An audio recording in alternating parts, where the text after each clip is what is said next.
ಎಲ್ಲರಿಗೂ ನಮಸ್ಕಾರ. ಈಗ ವಿಶ್ವಕರ್ಮ ಪರಂಪರೆಯ ಕುರಿತಾದ ಚಿಂತನೆಯ 4ನೆಯ ಭಾಗ.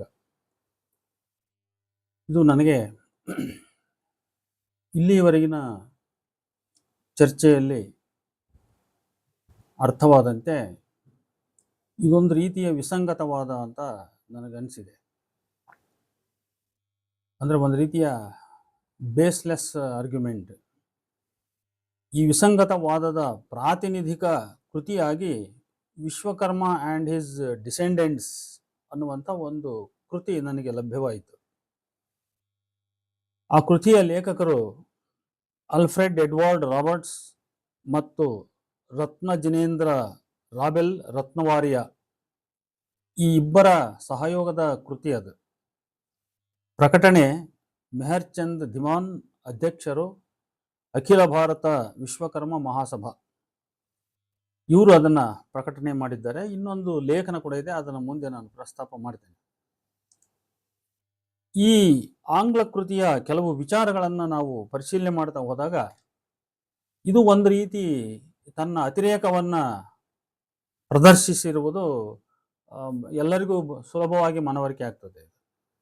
ಅಂದರೆ ವಿಶ್ವಕರ್ಮ ಪರಂಪರೆ ಅದೊಂದು ಬ್ರಾಹ್ಮಣ ಪರಂಪರೆ ಅಂತ ಹೇಳಿ ಅದನ್ನು ಸಾಧಿಸುವ ಪ್ರಯತ್ನದಲ್ಲಿ ಕೆಲವು ಚಾರಿತ್ರಿಕವಾದ ತಪ್ಪು ನಿರ್ಣಯಗಳನ್ನು, ತಪ್ಪು ವ್ಯಾಖ್ಯಾನಗಳನ್ನು ಅವರು ನೀಡಲಿಕ್ಕೆ ಪ್ರಯತ್ನ ಮಾಡಿದ್ದಾರೆ. ಮತ್ತು ತಪ್ಪಾಗಿ ಕೆಲವು ವ್ಯಕ್ತಿಗಳನ್ನು ಆ ಪರಂಪರೆಯವರು ಅಲ್ಲದೇ ಇದ್ದರೂ ಅದು ವಿಶ್ವಕರ್ಮ ಪರಂಪರೆಯವರು ಅಂತ ಹೇಳುವ ಒಂದು ಪ್ರಯತ್ನವನ್ನು ಮಾಡಿದ್ದಾರೆ. ಮಧ್ಯ ಏಷ್ಯಾದಿಂದ ಮೊದಲು ಬಂದು ಆರ್ಯಾವರ್ತದಲ್ಲಿ ನೆಲೆಗೊಂಡ ಆರ್ಯರೇ ವಿಶ್ವಕರ್ಮ ಜಾತಿಯ ಮೂಲ ವಂಶಿಕರು ಅಂತ ಇವರು ಬರೀತಾರೆ ಪುಟ 3ರಲ್ಲಿ. ಮೊದಲು ವಲಸೆ ಬಂದ ಆರ್ಯರು ಕಾಶ್ಮೀರದಲ್ಲಿ ನೆಲೆಸಿದರು. ಕಾಶ್ಮೀರ ಎಂಬ ಸಂಸ್ಕೃತ ಪದದ ಅರ್ಥ ಪ್ರಕಾಶ, ತಿಮಿರ, ಅಂದರೆ ಕತ್ತಲೆಯನ್ನೋಡಿಸುವ ಬೆಳಕು. ಈ ಅರ್ಥವನ್ನೇ ತ್ವಷ್ಟಾರ, ಪ್ರಜಾಪತಿ ಎಂಬ ನಾಮಪದಗಳು ಹೊಂದಿವೆ. ಇವರು ಬೆಳಕಿನ ನಗರದಿಂದ ಬಂದವರು.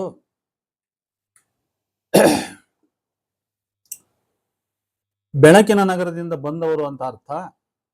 ಆದರೆ ಕಾಶ್ಮೀರ ಎಂಬ ಸಂಸ್ಕೃತ ಪದದ ಅರ್ಥವನ್ನು ನಾವು ನೋಡಿದರೆ ಕಾಶ್ಮೀರ್ ಮೀನ್ಸ್ ಡೆಸಿಕೇಟೆಡ್ ಲ್ಯಾಂಡ್. ಅಂದರೆ ಡೆಸಿಕೇಟೆಡ್ ಲ್ಯಾಂಡ್ ಅಂದರೆ ಸಂಸ್ಕೃತ ಪದದಲ್ಲಿ ಕ ಅಂದರೆ ವಾಟರ್, ಶಿಮಿರ ಅಂದರೆ ಡೆಸಿಕೇಟ್ ಅಂದರೆ ಕಂಪ್ಲೀಟ್ಲಿ ಡ್ರೈ ಅಂತ, ಅಂದರೆ ಯಾವುದೇ ತೇವಾಂಶವಿಲ್ಲದ, ಆರ್ದ್ರವವಿಲ್ಲದಂಥ ಒಂದು ಭೂಮಿ ಅಂತ ಅದರ ಅರ್ಥ ಅದು. ಇನ್ನು ಈ ಪುರಾಣಗಳ ಪ್ರಕಾರ ನಾವು ಆ ಕಾಶ್ಮೀರದ ಹಿನ್ನೆಲೆಯನ್ನು ನೋಡಿದರೆ ಸಪ್ತರ್ಷಿಗಳಲ್ಲಿ ಒಬ್ಬನಾದ ಕಶ್ಯಪ ಋಷಿ, ಕಶ್ಯಪ ಬ್ರಹ್ಮ, ಅವನ ನೆಲೆ ಅಂತ ಇನ್ನೊಂದು ಅರ್ಥ ನಮಗೆ ಸಿಗ್ತದೆ.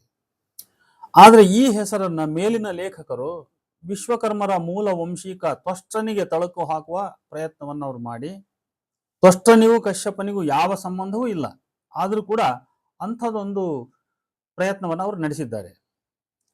ಇನ್ನ ಕಮ್ಮಲರ್, ಕಂಸಾಲ ಆಚಾರಿ, ಪಂಚಾಳ ಮುಂತಾದ ಉಪಜಾತಿಗಳ ಮೂಲವಾದ ವಿಶ್ವಕರ್ಮನು ಭೂ ಅಥವಾ ಭುವ ಎಂದರೆ ಭೂತಾಯಿಯ ಮಗ ಎಂದು ಅರ್ಥ ಅಂತ ಹೇಳಿ ಅದನ್ನು ಬಹುಶಃ ಗಾಯತ್ರಿ ಮಂತ್ರಕ್ಕೆ ಅವರು ಸೇರಿಸುವ ಪ್ರಯತ್ನವನ್ನು ಮಾಡಿದ್ದಾರೆ ಅಂತ ನನಗನ್ನಿಸ್ತದೆ. ಇವನನ್ನ ವಿಶ್ವದ ಮಹಾಶಿಲ್ಪಿ ಎಂದು ತಿಳಿಯಲಾಗಿದೆ. ಇವನು ಸರ್ವಶಕ್ತ ದೇವನ ಸ್ಥಾನ ಹೊಂದಿದವನು. ಅವನಿಗೆ 5 ಕಿರೀಟಯುಕ್ತ ತಲೆಗಳಿವೆ. ವಿಶ್ವಕರ್ಮನ 5 ಮುಖಗಳಲ್ಲಿ ಸದ್ಯೋಜಾತಾಯ ಮುಖದಿಂದ ಮನುವು, ವಾಮದೇವಾಯ ಮುಖದಿಂದ ಮಾಯ, ಆಘೋರಾಯ ಮುಖದಿಂದ ತ್ವಷ್ಟಾರ, ತತ್ಪುರುಷಾಯದಿಂದ ಶಿಲ್ಪಿ, ಈಶಾನಾಯದಿಂದ ವಿಶ್ವಘ್ನ ಎಂಬ 5 ಪುತ್ರರು ಹುಟ್ಟಿರುವರು. ಈ 5ರನ್ನ ಸನಾಕ, ಸನಾತನ, ಪುತ್ರನಾಸ, ಅಭುವನಾಸ, ಸುಪರ್ಣಶ ಅಂತಲೂ ತಿಳಿಯಲಾಗಿದೆ. ಈ ಕೊನೆಯ ಸನಕ, ಸನಾತನ ಅಂದರೆ ಈ ಕಬ್ಬಿಣ ಅಂತ ಅರ್ಥ, ಕಮ್ಮಾರ ಅಂತ ಅರ್ಥ ಆಗ್ತದೆ ಅದು, ಎಂಬ ವೃತ್ತಿವಾಚಿ ಗೋತ್ರಗಳ ಹೆಸರುಗಳಾಗಿ ಬಂದಿರೋದನ್ನು ನಾವು ಆಗಲೇ ಈ ಹಿಂದಿನ ಚರ್ಚೆಯಲ್ಲಿ ನಾವು ನೋಡಿದ್ದೇವೆ. ಅಂದರೆ ಈ ವಿವರಣೆಯು ಸ್ಪಷ್ಟವಾಗಿಯೇ ರುದ್ರಶಿವನ 5 ಮುಖಗಳ ಹೆಸರುಗಳನ್ನು ನಿರ್ದಿಷ್ಟ ಮತಸೂಚಕ ದೇವತೆಯಾದ ವಿಶ್ವಕರ್ಮನ 5 ಮುಖಗಳೆಂದು ಹೇಳಿ, ಆ ಒಂದೊಂದು ಮುಖದಿಂದ ಪಂಚಾಳರ ವಿಶ್ವಕರ್ಮ ಪಂಚ ಕಸಬುಗಳ ಮೂಲ ವಂಶಿಕರಿಗೆ ಬೆಸೆಯುವ ಕೃತಕ ಪ್ರಯತ್ನವನ್ನು ಇಲ್ಲಿ ಮಾಡಲಾಗಿದೆ. ಹೀಗೆ ಈ ವಿಶ್ವಕರ್ಮ ಪೌರಾಣಿಕ ಕಲ್ಪನೆಯು ಶೈವದ ಶಿವರುದ್ರ ಕಲ್ಪನೆಯೊಂದಿಗೆ ಕಲಬೆರಕೆಯಾಗಿದೆ. ಋಗ್ವೇದದಷ್ಟೇ ಪ್ರಾಚೀನ ಎಂದು ಬಿಂಬಿಸುವ ಮೂಲಸ್ತಂಭ ಎಂಬ ಕೃತಿಯಲ್ಲಿ ಸರ್ವ ದಿಕ್ಕುಗಳಲ್ಲೂ ಮುಖ, ಕಣ್ಣು, ಪಾದ ಮುಂತಾಗಿ ಹೊಂದಿದ ಏಕದೇವತೆ, ಸರ್ವಜ್ಞ, ಸರ್ವಕರ್ತ, ಸ್ವರ್ಗಭೂಮಿಗಳನ್ನು ಸೃಷ್ಟಿಸಿದವನು ಎಂದು ವಿಶ್ವಕರ್ಮನನ್ನು ಬಣ್ಣಿಸಲಾಗಿದೆ ಎನ್ನುವರು. ಬ್ರಾಹ್ಮಣರು ಬ್ರಹ್ಮನ ಮುಖದಿಂದಲೂ, ಕ್ಷತ್ರಿಯರು ತೋಳಿನಿಂದಲೂ, ವೈಶ್ಯರು ತೊಡೆಯಿಂದಲೂ, ಶೂದ್ರರು ಪಾದದಿಂದಲೂ ಉದ್ಭವಿಸಿದರೆಂದು ಹೇಳಿರುವಲ್ಲಿ ಇಲ್ಲಿನ ಬ್ರಹ್ಮನು ವಿಶ್ವಕರ್ಮನು ಅಭಿನ್ನ ಎಂದು ಸಮೀಕರಿಸುವ ಪ್ರಯತ್ನವನ್ನ ಇವರು ಮಾಡಿದ್ದಾರೆ. ಆದರೆ ಒಂದು ರೀತಿ ನೋಡಿದರೆ ಇವರು ಸಪ್ತರ್ಷಿಗಳ ಸಂಪ್ರದಾಯವನ್ನು ಬಿಟ್ಟು ಬೇರೆ ಗುರುತಿಸಿಕೊಳ್ಳುವ ಪ್ರಯತ್ನವನ್ನು ಒಂದು ಕಡೆ ಮಾಡ್ತಾರೆ. ಆದರೆ ಇನ್ನೊಂದು ಕಡೆ ತಮಗೆ ಚರಿತ್ರೆಯ ಬೇರುಗಳು ಸಿಗದೆ ಹೋದಾಗ ಮತ್ತೆ ಅದಕ್ಕೆ ಕೈ ಹಾಕ್ತಾರೆ. ಇಂಥದ್ದೊಂದು ವಿಸಂಗತವಾದ ಪ್ರಯತ್ನಗಳು ಈ ಪರಂಪರೆಯ ಚರಿತ್ರೆ ಕಟ್ಟುವವರಲ್ಲಿ ನಡೆದಿದೆ. ಅದು ರುದ್ರಶಿವನ ವಿಭಿನ್ನ ನಾಮಗಳ ಕುರಿತು ಚರ್ಚಿಸಿರುವ ಸುಕುಮಾರಿ ಭಟ್ಟಾಚಾರ್ಜಿ ಆ ಹೆಸರುಗಳು ಹೆಚ್ಚಿದಂತೆ, ಅಂದ್ರೆ ಈ ಶಿವರುದ್ರನಿಗೆ ಹೆಸರುಗಳು ಹೆಚ್ಚುತ್ತಾ ಹೋದಂತೆ ರುದ್ರಶಿವ ದೇವತೆ ಆಯಾಮ ಮಗ್ಗಲುಗಳು ಕೂಡ ಬಹುವಾಗ್ತಾ ಹೋಗ್ತವೆ. ಯಜುರ್ವೇದ ಮತ್ತು ಬ್ರಾಹ್ಮಣಗಳಲ್ಲಿ ಈಶಾನ ಇದ್ರೆ ಅಲ್ಲಿ ತೈತ್ರಿಯ ಬ್ರಾಹ್ಮಣ, ಜೈಮಿನಿಯ ಬ್ರಾಹ್ಮಣ, ಶತಪಥ ಬ್ರಾಹ್ಮಣ ಇವನ್ನ ಅವರು ಉಲ್ಲೇಖಿಸಿದ್ದಾರೆ. ಇಲ್ಲಿ ಹರ ಅನ್ನುವಂಥದ್ದು ತೈತ್ರಿಯ ಬ್ರಾಹ್ಮಣ ಮತ್ತು ಜೈಮಿನಿಯ ಬ್ರಾಹ್ಮಣದಲ್ಲಿ ಬರ್ತದೆ. ಹೀಗೆ ಶಾರ್ವ, ಭವ, ಬೃಢ, ಅಶನಿ, ಮಹಾನದೇವ, ಕುಮಾರ, ಹೀಗೆ ಕೊನೆಗೆ ಪಾಶುಪಥದ ಪಾಂಚಾನನ 5 ಮುಖದ ದೇವತೆಯ ಕಲ್ಪನೆ, ಸದ್ಯೋಜಾತ, ವಾಮದೇವ, ಆಘೋರ, ತತ್ಪುರುಷ ಮತ್ತು ಈಶಾನ ಅನ್ನುವಂಥವು ಶಿವನಿಗೆ ಸಂಬಂಧಪಟ್ಟು ಬರ್ತವೆ. ಆ ಶಿವನ ಈ 5 ಮುಖಗಳನ್ನ ಈ ವಿಶ್ವಕರ್ಮ ಬ್ರಾಹ್ಮಣ ಚರಿತಕಾರರು ವಿಶ್ವಕರ್ಮನಿಗೆ ಮತ್ತು ಅವನಿಂದ ಹುಟ್ಟುವ 5 ಕುಲಮೂಲದ ಮನೋ ಮಾಯ ಮುಂತಾದವರಿಗೆ ಅದನ್ನು ಅಸೋಸಿಯೇಟ್ ಮಾಡಿರ್ತಕ್ಕಂಥದ್ದು ಒಂದು ರೀತಿ ಇದೊಂದು ಕೃತ್ರಿಮ ಪ್ರಯತ್ನ ಅಂತ ನನಗನ್ನಿಸ್ತದೆ. ಇಲ್ಲಿ ಈಶಾನ ಎಂದರೆ ಶಿವನ ಅಧಿಪತ್ಯ, ಆಳುವ ಗುಣಸೂಚಕ. ಇದೂ ಸಹ 5 ಮಂತ್ರಗಳಲ್ಲಿ ಅಥವಾ 5 ಬ್ರಹ್ಮಗಳಲ್ಲಿ ಒಂದು. ಆಘೋರ ಎಂದರೆ ಶಿವನ ದೇಹವನ್ನು ಸಂರಚಿಸುವ 5 ಮಂತ್ರಗಳಲ್ಲಿ ಒಂದು ಮಂತ್ರ, ನಿರ್ಭಯ ಎಂದು. ಭೈರವನ ಭಯಾನಕ ಮುಖವನ್ನೇ ಆಘೋರ ಪ್ರತಿನಿಧಿಸುವುದು. ತತ್ಪುರುಷವು ಸಹ 5 ಮಂತ್ರ ಅಥವಾ ಪಂಚಬ್ರಹ್ಮಗಳಲ್ಲಿ ಒಂದು. ಸದ್ಯೋಜಾತವು ಸಹ ಪಂಚಬ್ರಾಹ್ಮಣಿ ಅಥವಾ 5 ಮಂತ್ರಗಳಲ್ಲಿ ಮೊದಲನೆಯದು. ವಾಮದೇವ ಎಂಬುದು ಸಹ 5 ಬ್ರಹ್ಮನ್ ಅಥವಾ 5 ಮಂತ್ರಗಳಲ್ಲಿ ಒಂದು. ಹೀಗೆ ಶಿವನ 5 ಮುಖಗಳ ಹೆಸರುಗಳು ಪಂಚಬ್ರಹ್ಮನ್ನಾಗಿದ್ದು, ಹಾಗೆಂದರೆ ಸದ್ಯೋಜಾತದಿಂದ ಆರಂಭವಾಗುವ ಶಿವನ 5 ಮಂತ್ರಗಳು ಎನ್ನುವ ಅರ್ಥ ಅಲ್ಲಿ ಇದೆ. ಇಲ್ಲಿ ಯಾವ ಹೆಸರಿನಲ್ಲಿಯೂ ಕೂಡ ವಿಶ್ವಕರ್ಮನ ಹೆಸರೇ ಇಲ್ಲ ಅಥವಾ ಅದರ ಲಿಂಕೇ ಇಲ್ಲ. ಇಲ್ಲಿ ವಿಷ್ಣು ಧರ್ಮೋತ್ತರ ಪುರಾಣದಲ್ಲಿ ಶಿವರುದ್ರನ ಈ 5 ಮುಖಗಳು 5 ಅಂಶಗಳಾಗಿವೆ, ಅಂದ್ರೆ 5 ದಿಕ್ಕುಗಳಾಗಿವೆ. ಮಹಾದೇವ ಎಂಬುದು ಪೂರ್ವಮುಖ, ಭೈರವ ಎಂಬುದು ದಕ್ಷಿಣ, ನಂದಿವಕ್ತ್ರ ಎಂತಕ್ಕಂಥದ್ದು ಪಶ್ಚಿಮ, ಉಮಾವಕ್ತ್ರ ಎನ್ನುವಂಥದ್ದು ಉತ್ತರ ದಿಕ್ಕು, ಸದಾಶಿವ ಎಂಬುದು ಊರ್ಧ್ವಮುಖ. ಇಲ್ಲಿಯೂ ಕೂಡ ವಿಶ್ವಕರ್ಮ ಸೂಚಕವಾದ ಯಾವುದೇ ಅಂಶವೂ ಕೂಡ ಇಲ್ಲ. ಆದ್ದರಿಂದ ಶಿವರುದ್ರನ 5 ಮುಖಗಳನ್ನು ವಿಶ್ವಕರ್ಮದೊಂದಿಗೆ ಬೆಸೆಯುವ ಆಲ್ಫ್ರೆಡ್ ಎಡ್ವರ್ಡ್ ರಾಬರ್ಟ್ ಅವರ ಕಲ್ಪನೆ ತೀರಾ ಕಾಲ್ಪನಿಕ ಮತ್ತು ಕೃತಕ. ಇನ್ನು ಶತಪಥ ಬ್ರಾಹ್ಮಣದಲ್ಲಿ ಕಾಣಬರುವ ಪ್ರಜಾಪತಿಯು ಮನುಷ್ಯನನ್ನ ಸೃಷ್ಟಿಸುವ ಸೃಷ್ಟಿ ಪುರಾಣದಲ್ಲಿ ತನ್ನನ್ನು ಪುನರ್ ಸೃಷ್ಟಿಸಿಕೊಳ್ಳಲು ಸಂಕಲ್ಪಿಸಿದ ಪ್ರಜಾಪತಿಯು ವೇದಗಳನ್ನು ಸೃಷ್ಟಿಸಿದ ಎಂದಿದೆ. ಪುಟ 209 Stella Kramrisch the presence of Shiva ಅನ್ನುವಂಥ ಒಂದು ಕೃತಿಯನ್ನು ನೋಡಬಹುದು. ಆದರೆ ವಿಶ್ವಕರ್ಮ ಪರ ಚರಿತಕಾರರ ಕಲ್ಪನೆಯಂತೆ ಋಗ್ವೇದವನ್ನು ವಿಶ್ವಕರ್ಮನ ಮಗ ಮನುವು ಅಂದ್ರೆ ಕಮ್ಮಾರ, ಯಜುರ್ವೇದವನ್ನು ಮಾಯನು ಅಂದ್ರೆ ಬಡಗಿ, ಸಾಮವೇದವನ್ನು ತ್ವಷ್ಟನು ಅಂದ್ರೆ ಕಂಚುಗಾರ, ಅಥರ್ವಣ ವೇದವನ್ನು ಶಿಲ್ಪಿ ಅಂದ್ರೆ ಕಲ್ಲುಕುಟಿಗ ಸೃಷ್ಟಿಸಿದರು ಎಂದು ಹೇಳಿ ಈಗ 4 ಆದವು. ವಿಶ್ವಘ್ನ ಪ್ರಣವ ವೇದಾಂಚ ಪಂಚವೇದಾಂತು ಬ್ರಾಹ್ಮಣ ಎಂದು ಬರೆದಿರ್ತಕ್ಕಂಥದ್ದು ಇದೊಂದು ರೀತಿಯ ಕೃತಕ ಇದು. ಯಾಕಂದ್ರೆ ಅವರ 5 ಮುಖಗಳಿಗೆ ಇಲ್ಲಿ ಇರೋದು ವೇದಗಳು 4, ಆದ್ರೆ ಅವರ ಮುಖಗಳಿರೋದು 5 ಮುಖಗಳಿಗೆ 5 ವೇದ ಸೃಷ್ಟಿ ಮಾಡ್ಬೇಕಲ್ಲ. ಹಂಗಾಗಿ ಕೊನೆಗೆ 4 ವೇದ ಸಾಲದಾಗಿ ಕೊನೆಗೆ ಪ್ರಣವ ವೇದ ಅನ್ನೋದನ್ನು ಹೊಸದೊಂದನ್ನು ಕಲ್ಪನೆ ಮಾಡಿ ಸೃಷ್ಟಿಸ್ಬಿಟ್ರು. ಹೀಗೆ ಇದು ಒಂದು ರೀತಿಯ ವಿಚಿತ್ರ. ಇದು ಜಗದ್ಗುರು ಎಂಬ ಪದಕ್ಕೆ ವಿಶ್ವಕರ್ಮರೇ ಬಾಧ್ಯಸ್ಥರು ಎಂಬುದು ಇವರ ಇನ್ನೊಂದು ವಾದ. ನೋಡಿ, ಜಗದ್ಗುರು ಅನ್ನೋ ಪದಕ್ಕೆ ವಿಶ್ವಕರ್ಮರೇ ಬಾಧ್ಯಸ್ಥರು ಅಂದ್ರೆ ವಿಶ್ವಕರ್ಮರು ಬಿಟ್ಟರೆ ಬೇರೆ ಯಾರು ಜಗದ್ಗುರು ಅನಿಸ್ಕೊಳ್ಳಿಕ್ಕೆ ಅನರ್ಹರು ಅನ್ನುವಂಥ ವಿಚಾರ ಮಂಡನೆ ಇವರಲ್ಲಿದೆ.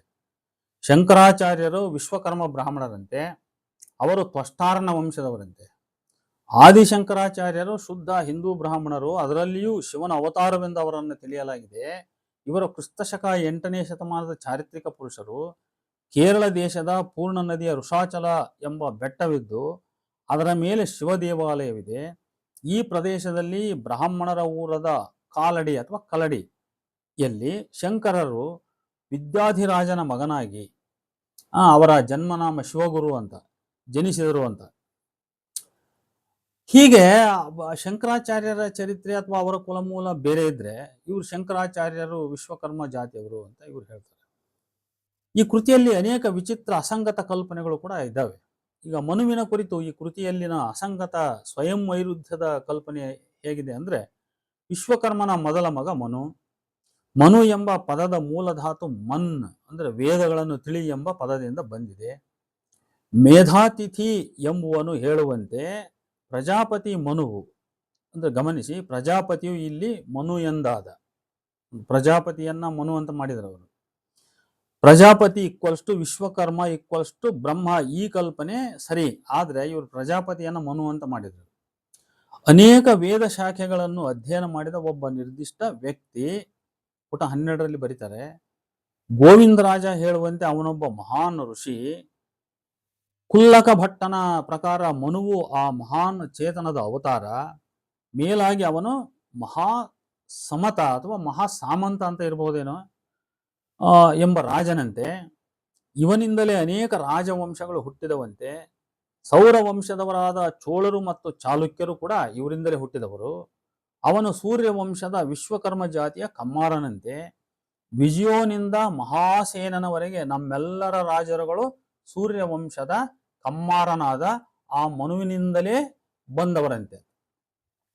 ಈ ರೀತಿ ಒಂದು ವಿಚಿತ್ರವಾದ ಪೌರಾಣಿಕ ಚರಿತ್ರೆಯನ್ನ ಇವರು ಒಂದು ಸೂಚಿಸ್ತಾ ಹೋಗ್ತಾರೆ. ಅಷ್ಟೇ ಏಕೆ, ಸಾಕ್ಯ ರಾಜಕುಮಾರನಾದ ಮಹಾನ್ ಬುದ್ಧನೂ ಸಹ ಈ ಕಮ್ಮಾರ ರಾಜನಾದ ಮನುವಂಶದಿಂದಲೇ ಬಂದವರಂತೆ. ಆದರೆ ಗೌತಮ ಬುದ್ಧ ಒಬ್ಬ ಕ್ಷತ್ರಿಯ ಅಂದ್ರೆ ಪಾಳಿ ಭಾಷೆಯ ಕತ್ತಿಯ, ಮತ್ತೆ ಗೌತಮ ಅಲ್ಲ ರಾಜ. ಈಗಿನ ನೇಪಾಳದಲ್ಲಿರುವ ಲುಂಬಿನಿಯಲ್ಲಿ ಶಾಕ್ಯ ರಾಜವಂಶದಲ್ಲಿ ಜನಿಸಿದ. ಅವನು ತನ್ನನ್ನು ತಾನು ಆರ್ಯನ್ ಅಂತ ಕರೆದುಕೊಂಡ ಅನ್ನುವಂಥದ್ದು ನಮಗೆ ಚರಿತ್ರೆಯ ಬೇರೆ ಬೇರೆ ಆಕಾರಗಳಲ್ಲಿ ಮಾಹಿತಿ ಸಿಗ್ತದೆ. ಅದೇ ರೀತಿ ಇವರು ರಾವಣನನ್ನು ಕೂಡ ಒಬ್ಬ ವಿಶ್ವಕರ್ಮ ಅಂತ ಹೇಳ್ತಾರೆ. ಆದರೆ ಪುರಾಣ ಕಲ್ಪನೆಗಳ ಪ್ರಕಾರ ರಾವಣನು ಸಪ್ತರ್ಷಿಗಳಲ್ಲಿ ಒಬ್ಬನಾದ ಪುಲಸ್ತ್ಯನ ಮೊಮ್ಮಗ. ಇವನು ವಿಶ್ರಾವನ್ ಅಪ್ಪ, ಅವನು ಬ್ರಾಹ್ಮಣ. ಮತ್ತು ಅಸುರನ ತಾಯಿ, ಆ ಹೆಣ್ಮಗಳ ಹೆಸರು ಹೇಳಿಲ್ಲ, ಅಸುರನ ತಾಯಿ ಕೈಕಾಶಿಗೆ ಹುಟ್ಟಿದ್ದರಿಂದ ಅವನು ಅರ್ಧ ಬ್ರಾಹ್ಮಣ ಮತ್ತು ಅರ್ಧ ಅಸುರ ಎಂದು ಹೇಳಲಾಗಿದೆ. ಶ್ರೀಲಂಕಾದ ವೆಡ್ಡ ಮತ್ತು ರೆಕ್ಕಾ ಜನರು ರಾವಣನ ವಂಶೀಕರು ಎಂದು ತಿಳಿಯಲಾಗಿದೆ. ಇವರು ಬೇಟೆಗಾರರಾಗಿದ್ದು ದಶಗ್ರೀವನ ನೇರ ವಾರಸುದಾರರೆಂದು ತಿಳಿಯಲಾಗಿದೆ. ಬೌದ್ಧರಲ್ಲಿ ರಾವಣನನ್ನು ಬೌದ್ಧ ದೊರೆ ಎಂದು ತಿಳಿಯಲಾಗಿದೆ. ನೋಡಿ, ಹೀಗೆಲ್ಲ ರಾವಣನ ಬಗ್ಗೆ ಇರಬೇಕಾದ್ರೆ ಇಲ್ಲಿ ವಿಶ್ವಕರ್ಮರ ಚರಿತೆ ಎಲ್ಲಿದೆ ಅಂತ ನನಗೆ ಪ್ರಶ್ನೆ. ಇನ್ನು ಬುದ್ಧ, ಶಂಕರ, ಬಸವಣ್ಣ, ನೋಡಿ ಹೀಗೆ ಎಲ್ಲರೂ ವಿಶ್ವಕರ್ಮ ಜಾತಿಯವರು. ಈ ಮುಂದಿನ ಇವರು ವಾದ ಬೆಳೆಸ್ತಾ ಕರ್ನಾಟಕದಲ್ಲಿ ಒಂದು ಗುಂಪಿನ ಜನ ಬಸವಣ್ಣನು ಕೂಡ ವಿಶ್ವಕರ್ಮ ಬ್ರಾಹ್ಮಣ ಅನ್ನುವಂಥ ಒಂದು ವಾದವನ್ನು ಬೆಳೆಸ್ತಾ ಹೊರಟಿದ್ದಾರೆ. ಅದಕ್ಕೆ ನಾವು ಕೊನೆಯದಾಗಿ ಉತ್ತರವನ್ನು ಕೊಡೋಣ.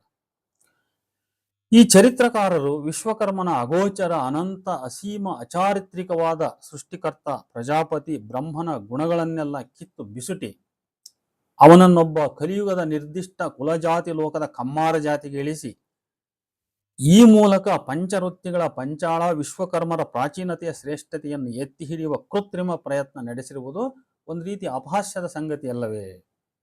ರಾವಣ, ಶಂಕರ, ಬುದ್ಧರ ಕಾಲ ಯಾವುದು? ಪ್ರಜಾಪತಿ, ವಿಶ್ವಕರ್ಮ, ಬ್ರಹ್ಮ ಇವರ ಕಾಲ ಯಾವುದು? ವಾಸ್ತವ ಯಾವುದು? ಪುರಾಣ ಯಾವುದು? ನೋಡಿ, ಇದೊಂದು ರೀತಿಯ ಗೊಂದಲಕ್ಕೆ ನಾವು ಈಡಾಗ್ತೀವಿ.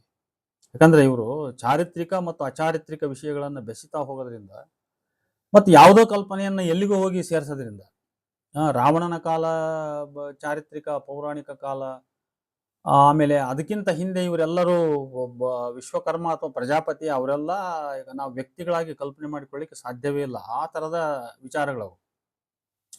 ಈ ಕೃತಿಕಾರರ ಮತ್ತೊಂದು ಗಂಭೀರ ಆರೋಪ ರಾಮಾಯಣದ ಕರ್ತೃ ವ್ಯಾಸ ಮಹರ್ಷಿಯ ಕುಟಿಲತನದಿಂದ ಮಂಟೊಟ್ಟೆ ನಗರ ಪತನವಾಯಿತು ಮತ್ತು ವಿಶ್ವಕರ್ಮರ ಘನಮಾನ್ಯ ಸ್ಥಾನ ಕುಸಿದು ಗೋಬ್ರಾಹ್ಮಣರು ಮೇಲೇರಿದರು ಅಂತ ಇವರು ಬರೀತಾರೆ. ಅಧ್ಯಾಯ 5 ಪುಟ 15ರಲ್ಲಿ ಬರೀತಾರೆ. ಆಧುನಿಕ ಮಂಟೊಟ್ಟೆ ಅಥವಾ ಹಳೆಯ ಮಹಾಂತೆ ಅಂತ ಅದಕ್ಕೆ ಹೆಸರಂತೆ. ಹಳೆಯ ಮಹಾಂತೆ ಅಥವಾ ಆಧುನಿಕ ಮಂಟೊಟ್ಟೆ ನಗರವು ಅಕ್ಕಸಾಲಿಗಳ ನಗರ. ಶ್ರೀಲಂಕಾದ ಕೊಲಂಬೋದಿಂದ ಜಾಫ್ನಾಕ್ಕೆ ಹೋಗುವ ಹೆದ್ದಾರಿಯಲ್ಲಿ ಅರಿಪ್ಪೋದಿಂದ 13 ಮೈಲಿ ದೂರದಲ್ಲಿರುವ ಉತ್ತರ ಭೂಪ್ರದೇಶದ ಒಂದು ಹಳ್ಳಿ ಮಹಾಂತೆ ಅಥವಾ ಮಂಟೊಟ್ಟೆ. ಅಲ್ಲಿ ಅಕ್ಕಸಾಲೆಯರ ಕಂಪನಿ ಇದ್ದ ಕಟ್ಟಡದ ಅವಶೇಷಗಳು ಇವೆಯಂತೆ. ಯೇಸು ಕ್ರಿಸ್ತನಿಗೂ 600 ವರ್ಷ ಮುನ್ನ ಈ ನಗರವನ್ನು ನಿರ್ಮಿಸಿ ಅಲ್ಲಿ ನೆಲೆಸಿದ್ದವರು ವಿಶ್ವಕರ್ಮ ಕುಲದ ಅಕ್ಕಸಾಲೆ ಜನರು. ಜಾತಿಯಲ್ಲಿ ಶೂದ್ರನಾದ ಕೃಷ್ಣದ್ವೈಪಾಯನ ವ್ಯಾಸ ಎಂಬ ಪೂರ್ಣ ಹೆಸರಿನ ವೇದವ್ಯಾಸನು ಆ ನಗರದ ನಿವಾಸಿಗಳಲ್ಲಿ ಒಳಭೇದ ಜಗಳ ಹುಟ್ಟುವಂತೆ ಮಾಡಿ ಇದರ ವಿರುದ್ಧ ಭರ್ತೃಲಹರಿ ಅಥವಾ ಭರ್ತೃಹರಿ ಇರಬಹುದೇನೋ ಅಂತ ನನಗನ್ನಿಸ್ತೈತಿ. ಭರ್ತೃಹರಿ ಅನ್ನೋನು ಒಬ್ಬ ವಿದ್ವಾಂಸನಾಗಿ ನಮ್ಮಲ್ಲಿ ಬರ್ತಾನೆ, ಒಬ್ಬ ತತ್ವಜ್ಞಾನಿಯಾಗಿ. ಭರ್ತೃಲಹರಿ ರಾಜನು ಕ್ರಮ ಜರುಗಿಸುವಂತೆ ಒತ್ತಾಯಿಸಿದನು. ರಾಜನು ಈ ನಗರ ಕೋಟೆಯನ್ನು ವಶಪಡಿಸಿಕೊಂಡು ಬೆಂಕಿ ಹಚ್ಚಿ ಸುಟ್ಟನು. ಆಗ ವಿಶ್ವಕರ್ಮರು ದಿಕ್ಕಾಪಾಲಾದರು. ಇವರನ್ನ ಪೂರ್ಣ ನಾಶ ಮಾಡುವ ಹುನ್ನಾರ ಮಾಡಿದ ವ್ಯಾಸನು ತಾರಣಿ ಎಂಬ ಭಾರತದ ರಾಜನಿಗೆ ಹೇಳಿ ಈ ವಿಶ್ವಕರ್ಮರ ಉತ್ಪಾದನಾ ಸಾಮಗ್ರಿಗಳಿಗೆ ಅಧಿಕ ತೆರಿಗೆ ವಿಧಿಸುವಂತೆ ಮಾಡಿದ. ಆದರೆ ವಿಶ್ವಕರ್ಮರು ತೆರಿಗೆ ಕೊಡಲು ನಿರಾಕರಿಸಿದರು. ತರಣಿ ಅಥವಾ ಧರಣಿ ರಾಜನಿಗೆ ಕೋಪ ಬಂದು ಅವರನ್ನೆಲ್ಲ ಕಾರಾಗೃಹದಲ್ಲಿ ಬಂಧಿಸಿದನು. ಆಗ ನೆರೆಹೊರೆಯ ನಗರದ ಗವರ್ನರ್ ತಾಜೆ ಪಟ್ಟಣಕ್ಕಾರು ಎಂಬುವನು ಅನ್ಯಾಯಕ್ಕೊಳಗಾದ ವಿಶ್ವಕರ್ಮರಿಗೆ ಸಹಾಯ ಮಾಡುವ ಉದ್ದೇಶದಿಂದ ಈ ತರಣಿ ರಾಜನ ಕೋಟೆಯನ್ನ ವಶಪಡಿಸಿಕೊಂಡು ಆ ರಾಜನನ್ನ ಕೊಂದನು ಅನ್ನುವಂಥ ಒಂದು ಕಥೆಯನ್ನು ಅವರು ದಾಖಲಿಸಿದ್ದಾರೆ. ಹೀಗೆ ಅಕ್ಕಸಾಲಿಗರ ನಗರ ನಾಶಕ್ಕೆ ಕಾರಣನಾದ ವ್ಯಾಸನು ವಿಶ್ವಕರ್ಮರನ್ನು ಆಧ್ಯಾತ್ಮಿಕವಾಗಿ ನಾಶ ಮಾಡುವ ಹುನ್ನಾರವನ್ನು ಕೂಡ ಮಾಡಿದ ಅಂತ. ಜಂಬೂದ್ವೀಪದ ಅಂದ್ರೆ ಶ್ರೀಲಂಕಾದ ಆಳುವ ಕುಟುಂಬಗಳಿಗೆ ಅಂದ್ರೆ ವಿಶ್ವಕರ್ಮ ಕುಟುಂಬಗಳಿಗೆ ಭಾರತದ ಅಕ್ಕಸಾಲೆಗಳೇ ಆಧ್ಯಾತ್ಮಿಕ ಗುರುಗಳಾಗಿದ್ದರು. ಆಗ ಸೊರೀನ್ ರಾಜ ಪರಿಮಳನ್ ಎಂಬುವನಿಗೆ ಅಕ್ಕಸಾಲೆಗಳನ್ನು ರಾಜ ಋಷಿ ಸ್ಥಾನದಿಂದ ಕಿತ್ತು ಹಾಕಿ ತನ್ನನ್ನು ಮತ್ತು ತನ್ನ ಕುಟುಂಬದವರನ್ನು ಆ ಸ್ಥಾನಕ್ಕೆ ತೆಗೆದುಕೊಳ್ಳಬೇಕೆಂದು ಪಿತೂರಿ ಮಾಡಿದನು ಅಂತ. ಭಾರತದ ಅಕ್ಕಸಾಲೆಗಳೇ ಆಧ್ಯಾತ್ಮಿಕ ಗುರುಗಳಾಗಿದ್ದರು. ಆಗ ಸೊರೀನ್ ರಾಜ ಪರಿಮಳನ್ ಎಂಬುವನಿಗೆ ಅಕ್ಕಸಾಲೆಗಳನ್ನ ರಾಜ ಋಷಿ ಸ್ಥಾನದಿಂದ ಕಿತ್ತು ಹಾಕಿ ಈ ವ್ಯಾಸ ಮಹರ್ಷಿ ತನ್ನನ್ನು ಮತ್ತು ತನ್ನ ಕುಟುಂಬದವರನ್ನು ಆ ಸ್ಥಾನಕ್ಕೆ ತೆಗೆದುಕೊಳ್ಳಬೇಕೆಂದು ಪಿತೂರಿ ಮಾಡಿದ ಅಂತ. ಆದರೆ ವ್ಯಾಸನ ಮನವಿಯನ್ನು ಆ ರಾಜ ತಿರಸ್ಕರಿಸಿದ. ಅವನ ಮರಣಾನಂತರ ಅವನ ಸೋದರ ರಾಜನಾದನು. ಇವನೂ ಸಹ ವ್ಯಾಸನ ವಿನಂತಿಯನ್ನ ಮನ್ನಿಸಲಿಲ್ಲ. ರಾಜ ಪರಿಮಳನ್ಗೆ ಅವನ ಸೂಳೆಯ ಮಗ ಕಳಿಂಗ ಎಂಬ ಹೆಸರಿನವನೊಬ್ಬನಿದ್ದ. ತನ್ನನ್ನು ರಾಜ ಋಷಿ ಮಾಡುವುದಾದಲ್ಲಿ ಆಗ ಅಧಿಕಾರದಲ್ಲಿದ್ದ ರಾಜ ಪರಿಮಳನ್ ಕುಟುಂಬದ ರಾಜನನ್ನ ಕೊಲೆ ಮಾಡಲು ತಾನು ಸಹಾಯ ಮಾಡುವುದಾಗಿ ಹೇಳಿದ ವ್ಯಾಸನು ಅಂತೆಯೇ ಆ ರಾಜರನ್ನು ಕೊಲ್ಲಿಸಿ ಕಾಳಿಂಗನನ್ನ ಪಟ್ಟಕ್ಕೆ ತಂದು ತಾನು ರಾಜ ಋಷಿ ಆದನು. ಹೀಗೆ ವಿಶ್ವಕರ್ಮರಿಗೆ ಅನ್ಯಾಯವಾದುದನ್ನು ಜನರು ಸಹಿಸದೆ ಪ್ರತಿಭಟಿಸಿದರು. ಧಾರ್ಮಿಕ ಉತ್ಸವಗಳಲ್ಲಿ ಯಾವ ವಿಶ್ವಕರ್ಮರು ಕೂಡ ಪಾಲ್ಗೊಳ್ಳಲಿಲ್ಲ. ಆಗ ರಾಜನನ್ನ ಬೆಂಬಲಿಸಿದ ವಿಶ್ವಬ್ರಾಹ್ಮಣರು ಬಲಗೈಯವರು, ವಿರೋಧಿಸಿದವರು ಎಡಗೈಯವರು ಎಂದು ಘೋಷಿಸುವಂತೆ ವ್ಯಾಸನು ರಾಜನಿಗೆ ಹೇಳಿಕೊಟ್ಟನು. ಈ ಕಾಲದಿಂದಲೇ ವಿಶ್ವಬ್ರಾಹ್ಮಣರ ಅವನತಿಯೂ ಇತರೆ ಬ್ರಾಹ್ಮಣರ ಬೆಳವಣಿಗೆಯೂ ಆಯಿತೆಂದು ಈ ಚರಿತ್ರೆಕಾರರು ಇಲ್ಲಿ ಬರೆದಿದ್ದಾರೆ. ನೋಡಿ, ಈ ಕಥೆಗೆ ಯಾವ ಪ್ರಮಾಣ ಆಧಾರ ಅಂತ ಅವ್ರು ಹೇಳಿಲ್ಲ. ಅಲ್ಲದೆ ವಿಶ್ವಕರ್ಮರ ಎಡಗೈ ಮತ್ತು ಬಲಗೈ ವಿಂಗಡಣೆ ಕುರಿತು ಏಕರೂಪದ ಕಥೆ ಕಲ್ಪನೆಗಳಿಲ್ಲ. ಯಾಕಂದ್ರೆ ಥರ್ಸ್ಟನ್ನಲ್ಲಿ ಕೂಡ ಈ ಎಡಗೈ ಬಲಗೈ ಚೋಳ ರಾಜನಿಗೆ ಸಂಬಂಧಪಟ್ಟು ಬಂದದ್ದನ್ನು ನಾವು ನೋಡಿದ್ದೇವೆ. ಅದರಿಂದ ಇವೆಲ್ಲವೂ ಕೂಡ ಒಂದು ರೀತಿಯ ಮತೀಯ ಮೂಸೆಯ ವಿಪರೀತ ಕಲ್ಪನೆಯ ಕೃತ್ರಿಮ ಸೃಷ್ಟಿ ಅಂತ ನಾನು ಹೇಳ್ತೀನಿ. ಒಂದು ರೀತಿ ಇದು ವಿಶ್ವಕರ್ಮರನ್ನ ಬ್ರಾಹ್ಮಣ ಅಂತ ಸಾಧಿಸಲೇಬೇಕು ಅನ್ನುವ ಒಂದು ಹಠದಿಂದ ಈ ರೀತಿಯ ಕೆಲವು ಕೃತ್ರಿಮ ಕಲ್ಪನೆಗಳನ್ನು ಇವರು ಮಾಡಿದ್ದಾರೆ ಅಂತ. ಇನ್ನು ವೇದ ಪೂರ್ವ ಯುಗದ ಕತೆ ಎಂದು ಒಂದಷ್ಟು ಅವರು ಬರೆದಿದ್ದಾರೆ. ವಿಶ್ವಕರ್ಮರು ತಮ್ಮ ಮೂಲ ನೆಲೆಯಾದ ಮಧ್ಯ ಏಷ್ಯಾದಿಂದ ಹರಿದು ಹಂಚಿ ಹೋಗಿದ್ದರ ಬಗ್ಗೆ ಸಾಕ್ಷಿಗಳಿವೆ ಅಂತ ಹೇಳ್ತಾರೆ. ಇದು ವಿಶ್ವಕರ್ಮನ ಮಕ್ಕಳಾದ ಮನು, ಮಾಯಾ ಮತ್ತು ತ್ವಷ್ಟಾರ ಇವರು ಇದ್ದ ಕಾಲವಂತೆ. ನೋಡಿ, ಮಧ್ಯ ಏಷ್ಯಾ ಇಡೀ ರೇಸ್, ಈ ಮನುಷ್ಯ ಕುಲ ಹುಟ್ಟಿ ಬಂದದ್ರ ಮೂಲ. ಅಲ್ಲಿಂದ ಇಡೀ ಜಗತ್ತಿಗೆ ಬೇರೆ ಬೇರೆ ಕಡೆಗೆ ಜನಾಂಗ ಹರಿದು ಹಂಚಿ ಹೋಯಿತು ಅಂತ ಹೇಳಿ ನಾವು ಇತಿಹಾಸದಲ್ಲಿ ಈ ರೇಸಿಯಲ್ ಹಿಸ್ಟ್ರಿಯಲ್ಲಿ ಮತ್ತು ಜಿಯೋಗ್ರಫಿಕಲ್ ಹಿಸ್ಟ್ರಿಯಲ್ಲಿ ನಾವು ತಿಳಿದಿದ್ದೀವಿ. ನಾವು ಇವರು ವಿಶ್ವಕರ್ಮರು ತಮ್ಮ ಮೂಲ ನೆಲೆಯಾದ ಮಧ್ಯ ಏಷ್ಯಾದಿಂದ ಹರಿದು ಹಂಚಿ ಹೋಗಿದ್ರ ಬಗ್ಗೆ ಇನ್ನೂ ಸಾಕ್ಷಿಗಳಿದಾವೆ. ಇದು ವಿಶ್ವಕರ್ಮರ ಮಕ್ಕಳಾದ ಮನುಮಾಯ ಮತ್ತು ತ್ವಷ್ಟಾರ ಈ 5 ಇದ್ದ ಕಾಲ, ಅಂದ್ರೆ 5 ಜಾತಿಗಳು ಇದ್ದಂತ ಕಾಲ ಅಂತ ಇವರು ಹೇಳ್ತಾರೆ. ಇವರು ನೋಡಿ, ಇವೆಲ್ಲ ವಿಚಿತ್ರ ಅನಿಸ್ತವೆ. ಚರಿತ್ರೆ ನಾವು ಹೇಗೆ ಇದನ್ನು ನಂಬುವುದು ಅಂತ. ಇವರು ವಲಸೆಗಾರರ ಜೊತೆಗೂಡಿ ಭಾರತಕ್ಕೆ ಬಂದರಂತೆ. ಶಿಲ್ಪಿ ಮತ್ತು ವಿಶ್ವಘ್ನ ಈ ಇಬ್ಬರ ಕುರಿತು ಚರಿತ್ರೆ ಏನೂ ಹೇಳುತ್ತಿಲ್ಲವಂತೆ. ಈ 5 ಜನರು ಒಂದೇ ಮಾರ್ಗದಲ್ಲಿ ಬಂದರೆ ಎಂಬುದರ ಬಗ್ಗೆ ಯಾವುದೂ ಮಾಹಿತಿ ಇಲ್ಲವಂತೆ. ಶಿಲ್ಪಿ ಅಥವಾ ಅಭುವಾನಸ ಋಷಿಯು ಒಬ್ಬ ಕಟ್ಟಡ ನಿರ್ಮಾತೃ ಶಿಲ್ಪಿ. ಇವರು ಗ್ರೀಕ್ ದೇಶದಲ್ಲಿ ತಂಗಿ ತಮ್ಮ ವಂಶೀಕರಿಗೆ ಶಿಲ್ಪವಿದ್ಯೆ ಕಲಿಸಿದರು. ಈ ಶಿಲ್ಪಿಯ ವಂಶೀಕರೇ ಗ್ರೀಕರೆಂದೆನಿಸಿಕೊಂಡರು ಅಂತಲೂ ಬರೀತಾರೆ ಅವರು. ಇವರಿಂದ ಗ್ರೀಸ್ ನಾಗರಿಕತೆಯ ಮಹಾಶಿಲ್ಪ ಕಲೆ ಬೆಳೆದಿದೆ ಅನ್ನುವಂಥ ಒಂದು ಸೂಚನೆ ಇದೆ. ಅಕ್ಕಸಾಲಿಯಾಗಿದ್ದ ವಿಶ್ವಘ್ನ ಋಷಿಯ ಬಗ್ಗೆ ಚರಿತ್ರೆ ಮೌನವಾಗಿದೆ. ಆದರೆ ಮನು ಮತ್ತು ಮಾಯಾ ಭಾರತಕ್ಕೆ ಬಂದು ನೆಲೆಸಿದರಂತೆ. ಭೋಜರಾಜ ಯುರೋಪ್ ದೇಶಗಳಿಗೆ ಹೋಗಿದ್ದನಂತೆ. ಅಲ್ಲಿ ಇವನ ವಂಶಿಕರು ಇರುವರಂತೆ ಯುರೋಪ್ ದೇಶಗಳಲ್ಲಿ. ಆಮೇಲೆ ಬ್ರಹ್ಮನಿಗೆ ಯುರೋಪಾ ಎನ್ನುವ ಮಗಳಿದ್ದಳಂತೆ. ಇವಳಿಂದಲೇ ಯುರೋಪ್ ದೇಶದ ಹೆಸರು ಬಂದಿದೆ ಎಂತಕ್ಕಂಥ ಒಂದು ಕಲ್ಪನೆಯನ್ನ ಇವರು ಕಟ್ಟಿಕೊಡ್ತಾರೆ ಇಲ್ಲಿ. ತ್ವಷ್ಟಾರ್ನು ತನ್ನ ಮೂಲವಾದ ದೀಪದ ಬೆಳಕಿನ ನಗರ ತೊರೆದು ಭಾರತದ ಹಿಂದೂ ಕುಶ್ ಅಂದ್ರೆ ಇಂದ್ರ ಕೃಚಂ ಅಂತ ಅವರು ಬ್ರಾಕೆಟಲ್ಲಿ ಬರೆದಿದ್ದಾರೆ. ಹಿಂದೂ ಕುಶ್ಗೆ ಬಂದಿಳಿದನು. ಹಾಗಾದ್ರೆ ಇವರಪ್ಪ ವಿಶ್ವಕರ್ಮ ಎಲ್ಲಿಗೆ ಹೋದ ಅಂತ ನಮ್ಮ ಪ್ರಶ್ನೆ ಬರ್ತದೆ. ಇದೆಲ್ಲ ಅವರ ಕೃತಿಯ 29-30ನೇ ಪುಟವನ್ನ ಗಮನಿಸಬಹುದು. ಹೀಗೆ ಭಾರತಕ್ಕೆ ಮಧ್ಯ ಏಷ್ಯಾದಿಂದ ಬಂದ ವಿಶ್ವಕರ್ಮರು ಭಾರತದ ಬೇರೆ ಬೇರೆ ನಗರ ಪ್ರದೇಶಗಳಲ್ಲಿ ನೆಲೆಸಿದರು. ಕೆಲವರು ಕಾಶ್ಮೀರದಲ್ಲಿ, ಕೆಲವರು ಪಂಜಾಬಿನಲ್ಲಿ, ಗಂಗಾ ನದಿಯ ತಪ್ಪಲಿನಲ್ಲಿ. ಹೀಗೆ ಯುಧಿಷ್ಠರನ ಮಹಾ ಅರಮನೆಯನ್ನು ನಿರ್ಮಿಸಿದ ಬಡಿಗ ಮಾಯಾಬ್ರಹ್ಮನು ಹಿಮಾಲಯ ಪರ್ವತದಲ್ಲಿ ನೆಲೆಸಿದನಂತೆ. ಎಲ್ಲ ವಿಶ್ವಕರ್ಮರು ಉತ್ತರದಿಂದ ದಕ್ಷಿಣದ ಕಡೆ ವಲಸೆ ಬರುತ್ತಾ ಅಲ್ಲಲ್ಲಿಯೇ ತಂಗಿದರು ಅಂತ. ಮಾಯಾಬ್ರಹ್ಮನು ಅಂದ್ರೆ ಇಲ್ಲಿ ಮಾಯಾ ಹೆಸರಿಗೆ ಬ್ರಹ್ಮ ಅಂತಕ್ಕಂಥದ್ದು ಸೇರಿಸಿರೋದನ್ನು ನಾವು ಗಮನಿಸ್ಬೇಕು. ಯಾಕಂದ್ರೆ ಇಲ್ಲಿವರೆಗೂ ಮಾಯಾ ಅಂತ ಅಷ್ಟೇ ಹೇಳ್ತಿದ್ರು, ಈಗ ಮಾಯಾಬ್ರಹ್ಮನು ಅಂತ ಹೇಳಿದರು. ಹಿಮಾಲಯದಲ್ಲಿ ಶಾಶ್ವತವಾಗಿ ತಂಗದೆ ಬ್ರಹ್ಮಪುತ್ರ ನದಿಗೆ ಹತ್ತಿರವಾದ ಭೂಭಾಗಕ್ಕೆ ಬಂದನಂತೆ. ಈ ಭೂಪ್ರದೇಶಕ್ಕೆ ಮಾಯಾಸ್ ರಾಮ ಎಂದು ಹೆಸರಿಟ್ಟನಂತೆ. ನಂತರ ಅದು ಮಾಯನು ಅಂತಿಮವಾಗಿ ನೆಲೆಸಿದ ಕುರುಹಾಗಿ ಭೂಸ್ಥಾನ ಅಂತ ಅನಿಸ್ಕೊಳ್ತಂತೆ. ಬಹುಶಃ ಭೂತಾನ್ ಅಂತ ಇರ್ಬೇಕನ್ನಿಸ್ತದೆ ನನಗೆ. ಪೂರ್ವಕ್ಕೆ ಬ್ರಹ್ಮಪುತ್ರದವರೆಗೂ ಪಶ್ಚಿಮಕ್ಕೆ ಗಂಗಾ ನದಿಯವರೆಗೂ ವಿಸ್ತರಿಸಿದ ಈ ಭೂಸ್ಥಾನವು ಅಂದ್ರೆ ಬಹುಶಃ ಭೂತಾನ್ ಇರ್ಬೇಕಂತ, ಭೂಸ್ಥಾನ ಭೂಭಾಗವು ದೇವಭೂಮಿ ಎಂದು ಹೆಸರಾಗಿದೆ ಅನ್ನುವಂಥ ಒಂದು ವಿಚಾರವನ್ನು ಅವ್ರು ಹೇಳ್ತಾರೆ. ಈ ದೇವಭೂಮಿಯಲ್ಲಿ ನೆಲೆಸಿದವರು ಸನಾಕ ಮತ್ತು ಸನಾತನ ಹಾಗೂ ವಿಶ್ವಕರ್ಮನ ಇಬ್ಬರು ಮಕ್ಕಳಾದ ಮನು ಮತ್ತು ಮಾಯ. ಈ ದೇವಭೂಮಿಯಲ್ಲಿ ನೆಲೆಸಿದ ವಿಶ್ವಕರ್ಮ ಜಾತಿಯ ಜನರು ಈ ಭೂಭಾಗವನ್ನು ಆರ್ಯಾವರ್ತ, ಆರ್ಯ ದೇಶ ಎಂದು ಕರೆದರೆಂದು ಇತಿಹಾಸ. ನೋಡ್ರಿ, ಬೇರೆ ಯಾರೂ ಇರಲಿಲ್ಲ ಅಲ್ಲಿ. ಸನಾಕ, ಸನಾತನ ಮತ್ತು ಮನು ಮತ್ತು ಮಾಯ ಈ ವಿಶ್ವಕರ್ಮನ 4 ಮಂದಿ ಮಕ್ಕಳು ಮಾತ್ರ ಇದ್ರು, ಬೇರೆ ಯಾರೂ ಇರಲಿಲ್ಲ ಈ ಆರ್ಯಾವರ್ತ ಪ್ರದೇಶದಲ್ಲಿ ಅಂತ. ಇಷ್ಟೊಂದು ವಿಚಿತ್ರವಾದ ಚರಿತ್ರೆಯನ್ನು ಇವರು ನಮಗೆ ಹೇಳ್ಕೊಡ್ತಾ ಇದ್ದಾರೆ. ಈ ದೇವಭೂಮಿಯಲ್ಲಿ ನೆಲೆಸಿದ ವಿಶ್ವಕರ್ಮ ಜಾತಿಯ ಜನರು ಈ ಭೂಭಾಗವನ್ನು ಆರ್ಯಾವರ್ತ, ಆರ್ಯ ದೇಶ ಎಂದು ಕರೆದರೆಂದು ಇತಿಹಾಸ. ಸಿಂಹಳದ ಆಧುನಿಕ ಅತ್ಯುತ್ತಮ ಕವಿಗಳಲ್ಲಿ ಒಬ್ಬನಾದ ಸಿಲೋನಿನ ಭಟ್ಟರ ಮುಳ್ಳೆ ಎಂಬ ಕವಿ ತನ್ನ ಶೂದ್ರ ನಿರ್ಣಯ ದರ್ಪಣ ಎಂಬ ಕೃತಿಯಲ್ಲಿ ದಾಖಲಿಸಿದಂತೆ ಆರ್ಯಾವರ್ತದಲ್ಲಿ ಸರ್ವಶ್ರೇಷ್ಠ ಜನನ ಹೊಂದಿದ ಜನರಿದ್ದಾರೆ. ಅಂದ್ರೆ ಸರ್ವಶ್ರೇಷ್ಠ ಜನನ ಹೊಂದಿದವರು ಅಂದ್ರೆ ಉತ್ತಮ ಜನನ ಹೊಂದಿದವರು ಅಂದ್ರೆ ಇವರೇ ಅಂತ ಅರ್ಥ, ವಿಶ್ವಕರ್ಮರು ಅಂತ ಅರ್ಥ.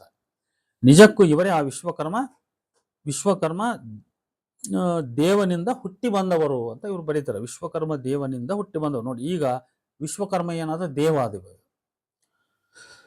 ಆಮೇಲೆ ಹುಟ್ಟಿ ಬಂದವರು ನವಂದಣ್ಣ ಜಾತಿಯ ಮೂಲಸ್ಥರೂ ಆದ ಇಂದಿನ ಕಾಲದಲ್ಲಿ ಕರೆಯಲ್ಪಟ್ಟಂತ ವಿಶ್ವ ಬ್ರಾಹ್ಮಣರು ಅಂತ. ಇಲ್ಲಿ ಇನ್ನೊಂದು ಹೊಸ ಜಾತಿಯ ಹೆಸರು ಬಳಸ್ತಾರ ಅವರು, ನವಂದಣ್ಣ ಜಾತಿಯ ಅಂತ ಬಳಸ್ತಾರ ಅವರು. ಅಂದ್ರೆ ಇದು ಕೂಡ ವಿಶ್ವಕರ್ಮದ ಒಂದು ಜಾತಿಯ ಒಂದು ಹೆಸರು ಅಂತ ಅರ್ಥವಾಯ್ತು ಇಲ್ಲಿ. ಈ ಲೇಖಕರು ಈ ಅಧ್ಯಾಯದ ಕೊನೆಗೆ ಹೀಗೆ ಬರೆದಿರುವರು: ಈ ದಿನಗಳಲ್ಲಿ ಕಮ್ಮಲನ್ ಎಂದು ತಮಿಳಿನಲ್ಲಿಯೂ, ಕಂಸಾಲ ಎಂದು ತೆಲುಗಿನಲ್ಲಿಯೂ, ಪಾಂಚಾಳ ಎಂದು ಸಂಸ್ಕೃತದಲ್ಲಿಯೂ ಕರೆಯಲ್ಪಡುವ ಈ ಆರ್ಯರು ವ್ಯಾಸಪೂರ್ವ ಕಾಲದಲ್ಲಿಯೇ ಪಂಜಾಬನ್ನು ದಾಟಿ ಬಂದವರು. ಆರ್ಯರ ಈ ಬುಡಕಟ್ಟು ಜನರನ್ನ ಪ್ರಾಚೀನದಲ್ಲಿ ವಿಶ್ವಬ್ರಾಹ್ಮಣರು, ದೇವಬ್ರಾಹ್ಮಣರು, ದೇವಕಮ್ಮಲರ್ ಎಂದು ಆಧುನಿಕ ಗೋಬ್ರಾಹ್ಮಣರಿಂದ ವಿಭಿನ್ನವಾಗಿ ಕರೆಯಲ್ಪಟ್ಟಿದ್ದಾರೆ. ಈ ವಿಶ್ವಬ್ರಾಹ್ಮಣರೇ ಭಾರತದಲ್ಲಿ ಅಸಂಖ್ಯಾತ ದೇಗುಲಗಳನ್ನ ನಿರ್ಮಿಸಿದರು ಅಂತ ಅವರ ಕೃತಿಯ ಪುಟ ಸಂಖ್ಯೆ 31ರಲ್ಲಿ ಬರೆದಿದ್ದಾರೆ. ಇಲ್ಲಿ ಹುಟ್ಟುವ ಪ್ರಶ್ನೆ, ಶಾಸನಾದಿ ಪ್ರಮಾಣ ಗಮನಿಸಲಾಗಿ ವಿಶ್ವಕರ್ಮ ಎಂಬ ಪದ ವಿರಳವಾಗಿಯಾದರೂ ಬಳಕೆಯಾಗಿರುವುದು ನಿಜ. ಆದರೆ ವಿಶ್ವಬ್ರಾಹ್ಮಣ ಮುಂತಾದ ಬ್ರಾಹ್ಮಣ ಸಂಬಂಧವಾದ ಹೆಸರುಗಳು ಇಲ್ಲವೇ ಇಲ್ಲ. ಅಲ್ಲದೆ ಇವರನ್ನ ಕೆಳಜಾತಿಗಳಂತೆ ನೋಡಲಾಗಿದೆ ಏಕೆ? Local self government of medieval Karnataka ಎಂಬ ತಮ್ಮ ಕೃತಿಯಲ್ಲಿ ಡಾಕ್ಟರ್ GS ದೀಕ್ಷಿತರು ಈ ಬಾರಿಕ, ತೋಟಿಗ ಇತ್ಯಾದಿ ಆಯಗಾರರು ಏನು ಬರ್ತಾರಲ್ಲ, ಮುಂತಾದ ಆಯಗಾರರ ಪಟ್ಟಿಯಲ್ಲಿ ಈ ಬಡಿಗ ಕಮ್ಮಾರರ ಹೆಸರುಗಳನ್ನು ಅವರು ದಾಖಲಿಸಿದ್ದಾರೆ. ಅವರ ಕೃತಿ ಪುಟ ಸಂಖ್ಯೆ 67-68 ನೋಡಬಹುದು. ಧಾರವಾಡ ಜಿಲ್ಲೆಯ ಕುರ್ತಕೋಟಿ ಶಾಸನದಲ್ಲಿ ಅಗ್ರಹಾರ ಕುರ್ತಕೋಟೆಯಲ್ಲಿ ನೆಲೆಸಿದ ಕಮ್ಮಾರನೊಬ್ಬನನ್ನು ಅವನ ಕಲಾಕೌಶಲ್ಯ ಮೆಚ್ಚಿ ವಿಶ್ವಕರ್ಮನಿಗೆ ಹೋಲಿಸಿದ್ದನ್ನು ದಾಖಲಿಸಿರುವರು. ಇದನ್ನು ಜ್ಞಾಪಕ ಮಾಡಿಕಬೇಕು. ಈ ವಿಶ್ವಕರ್ಮದ ವಿಚಾರಗಳು ಬೆಳೆದಿರೋದ್ರಲ್ಲಿ ಈ ಹೋಲಿಕೆಗಳು ಕೂಡ ಒಂದು ಕಂಪೇರ್ ಮಾಡಿರೋದು. ಇವ್ರ ಕಲಾಕೌಶಗಳನ್ನು ನೋಡಿ ಅವನು ವಿಶ್ವಕರ್ಮ ಶಿವನಿಗೆ, ಶಿವಪಾರ್ವತಿಯ ಮದುವೆಗೆ ಮಂಟಪ ರಚಿಸಿದಂತೆ ಇವನು ರಚಿಸಿದ ಅಂತ ಈ ರೀತಿ ಹೇಳಿರ್ತಕ್ಕಂಥದ್ದು, ಇದು ಕೂಡ ಇವರ ಇಂಥದ್ದೊಂದು ಜಾತಿಯ ಕಲ್ಪನೆಗೆ ಒಂದು ಇಲ್ಯೂಷನ್ ಬೆಳೆಸ್ಕೊಳ್ಳಲಿಕ್ಕೆ ಕಾರಣವಾಗಿದೆ ಅಂತ ನನಗನ್ನಿಸ್ತದೆ. ಇನ್ನು ಪುಟ ಸಂಖ್ಯೆ 127, ಧಾರವಾಡ ಜಿಲ್ಲೆ ಲಕ್ಷ್ಮೇಶ್ವರ ಶಾಸನ, ಚಾಲುಕ್ಯರ ಕಾಲ ಅಂತ ಅವ್ರು ಬರೀತಾರೆ. ಮೈಸೂರು ಜಿಲ್ಲೆ ಮದ್ದೂರು ಶಾಸನವೊಂದು ಮಾಬೋಜ ಎಂಬ ತಾಮ್ರಗಾರನು ತನಗೂ ತನ್ನ ಜಾತಿಯವರಿಗೂ ಇನಾಮು ಭೂಮಿ ನೀಡಿದ್ದಕ್ಕೆ ಅಗ್ರಹಾರದ ಮಹಾಜನಗಳಿಗೆ ತನ್ನ ಸಂತೋಷ ವ್ಯಕ್ತಪಡಿಸಿರುವನು. ತಾಮ್ರಗಾರರು ಆಯಗಾರರ ಪಟ್ಟಿಯಲ್ಲಿ ಕಾಣುವುದಿಲ್ಲ ಎಂತಲೂ ಇಲ್ಲಿ ದೀಕ್ಷಿತರು ಬರೆದಿರುವುದನ್ನು ನೋಡಿದರೆ ಕಮ್ಮಾರನು ಈ ತಾಮ್ರಗಾರನಿಗಿಂತ ಕೀಳು ಅಂತ ನಮ್ಗೆ ಇಲ್ಲಿ ಅರ್ಥವಾಗ್ತದೆ.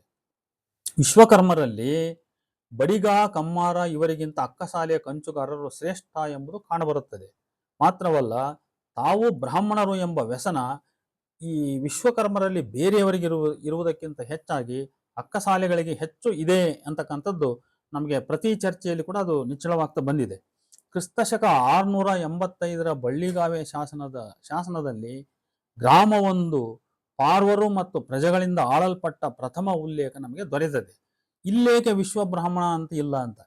ಈಗ ಬಳ್ಳಿಗಾವೆ ಶಾಸನದಲ್ಲಿ ಕ್ರಿಸ್ತಶಕ 685 ಅಂದ್ರೆ 7ನೇ ಶತಮಾನ ಶಾಸನ. ಅದು ಆ 7ನೇ ಶತಮಾನದ ಶಾಸನದಲ್ಲಿ ಒಂದು ಊರನ್ನ ಪಾರ್ವರು ಮತ್ತು ಪ್ರಜೆಗಳಿಂದ ಆಳಲ್ಪಟ್ಟ ಊರು ಅಂತ ಅಲ್ಲಿ ಹೇಳಿದ್ದಾರೆ ಅವರು.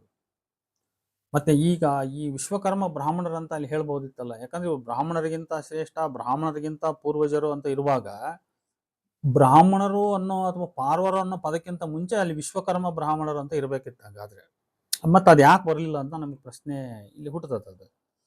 ಶಾಸನಗಳಲ್ಲಿ 8 ಹಿಟ್ಟು 8 ವೃತ್ತಿಯಾಗಿ, ಅಂದ್ರೆ ವೃತ್ತಿಗಳು ಜಾತಿಗಳು ಕೂಡ ಹೌದಿಲ್ಲಿ ದಾಖಲಿಸಲ್ಪಟ್ಟಿವೆ. ಕಡೂರು ತಾಲೂಕಿನ ಸೋಮನಹಳ್ಳಿಯ ಸೋಮೇಶ್ವರ ದೇಗುಲದ ಶಾಸನವೊಂದರಲ್ಲಿ, ಇದು ಕ್ರಿಸ್ತಶಕ 1243, ಮಾರೋಜ ಎಂಬ ಅಕ್ಕಸಾಲಿಯು ತನ್ನ ಅಕ್ಕಸಾಲಿಯ ಹಿಟ್ಟುಗೆ ಸೇರಿದ ಭೂಮಿಯೊಂದನ್ನ ಬ್ರಹ್ಮೇಶ್ವರ ದೇಗುಲಕ್ಕೆ ದತ್ತಿ ನೀಡುವನು ಅಂತೇಳಿ GS ದೀಕ್ಷಿತರು ತಮ್ಮ ಕೃತಿ ಪುಟ ಸಂಖ್ಯೆ 60ರಲ್ಲಿ ಬರೀತಾರೆ. ಇಲ್ಲಿ ಅಕ್ಕಸಾಲಿಯ ಹಿಟ್ಟು ಎಂದರೆ ಅಕ್ಕಸಾಲಿಯ ಕಸಬಿನ ಒಂದು ಜಾತಿ ಅಂತ ಅರ್ಥ.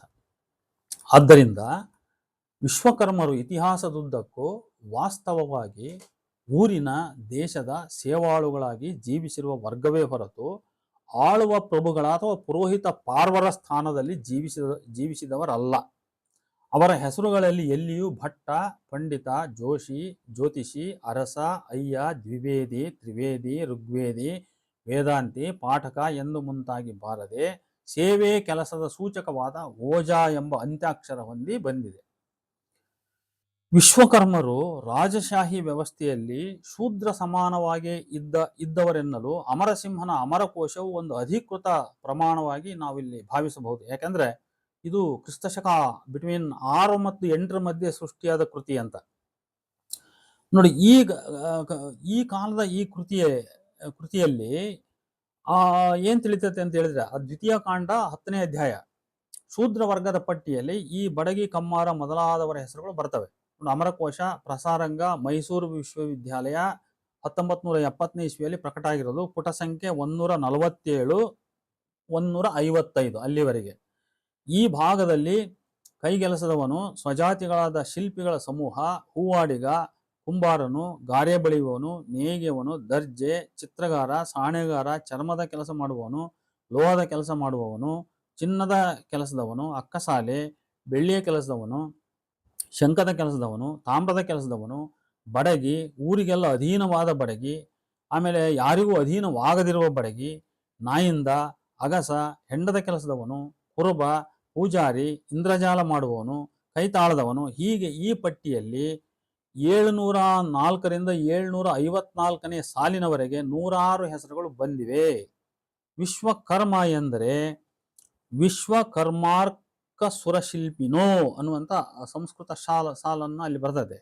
ಸೂರ್ಯ ದೇವಶಿಲ್ಪಿ ಎಂದು ಅಮರಸಿಂಹನ ಅಮರಕೋಶ ಪುಟ ಸಂಖ್ಯೆ 206 256ನೇ ಸಾಲು ತೃತೀಯ ಕಾಂಡ ನಾನಾರ್ಥ ವರ್ಗ ಅಲ್ಲಿ ನೋಡಬಹುದು. ಅದರಿಂದ ಇದು ವಿಶ್ವಕರ್ಮ ಬ್ರಾಹ್ಮಣ ಅಂತ ಅಂದಿಲ್ಲ. ಇಲ್ಲಿ ವಿಶ್ವಕರ್ಮ ಬ್ರಾಹ್ಮಣ ಅನ್ನೋ ಶಬ್ದ ಇಲ್ಲಿ ಬಂದಿಲ್ಲ.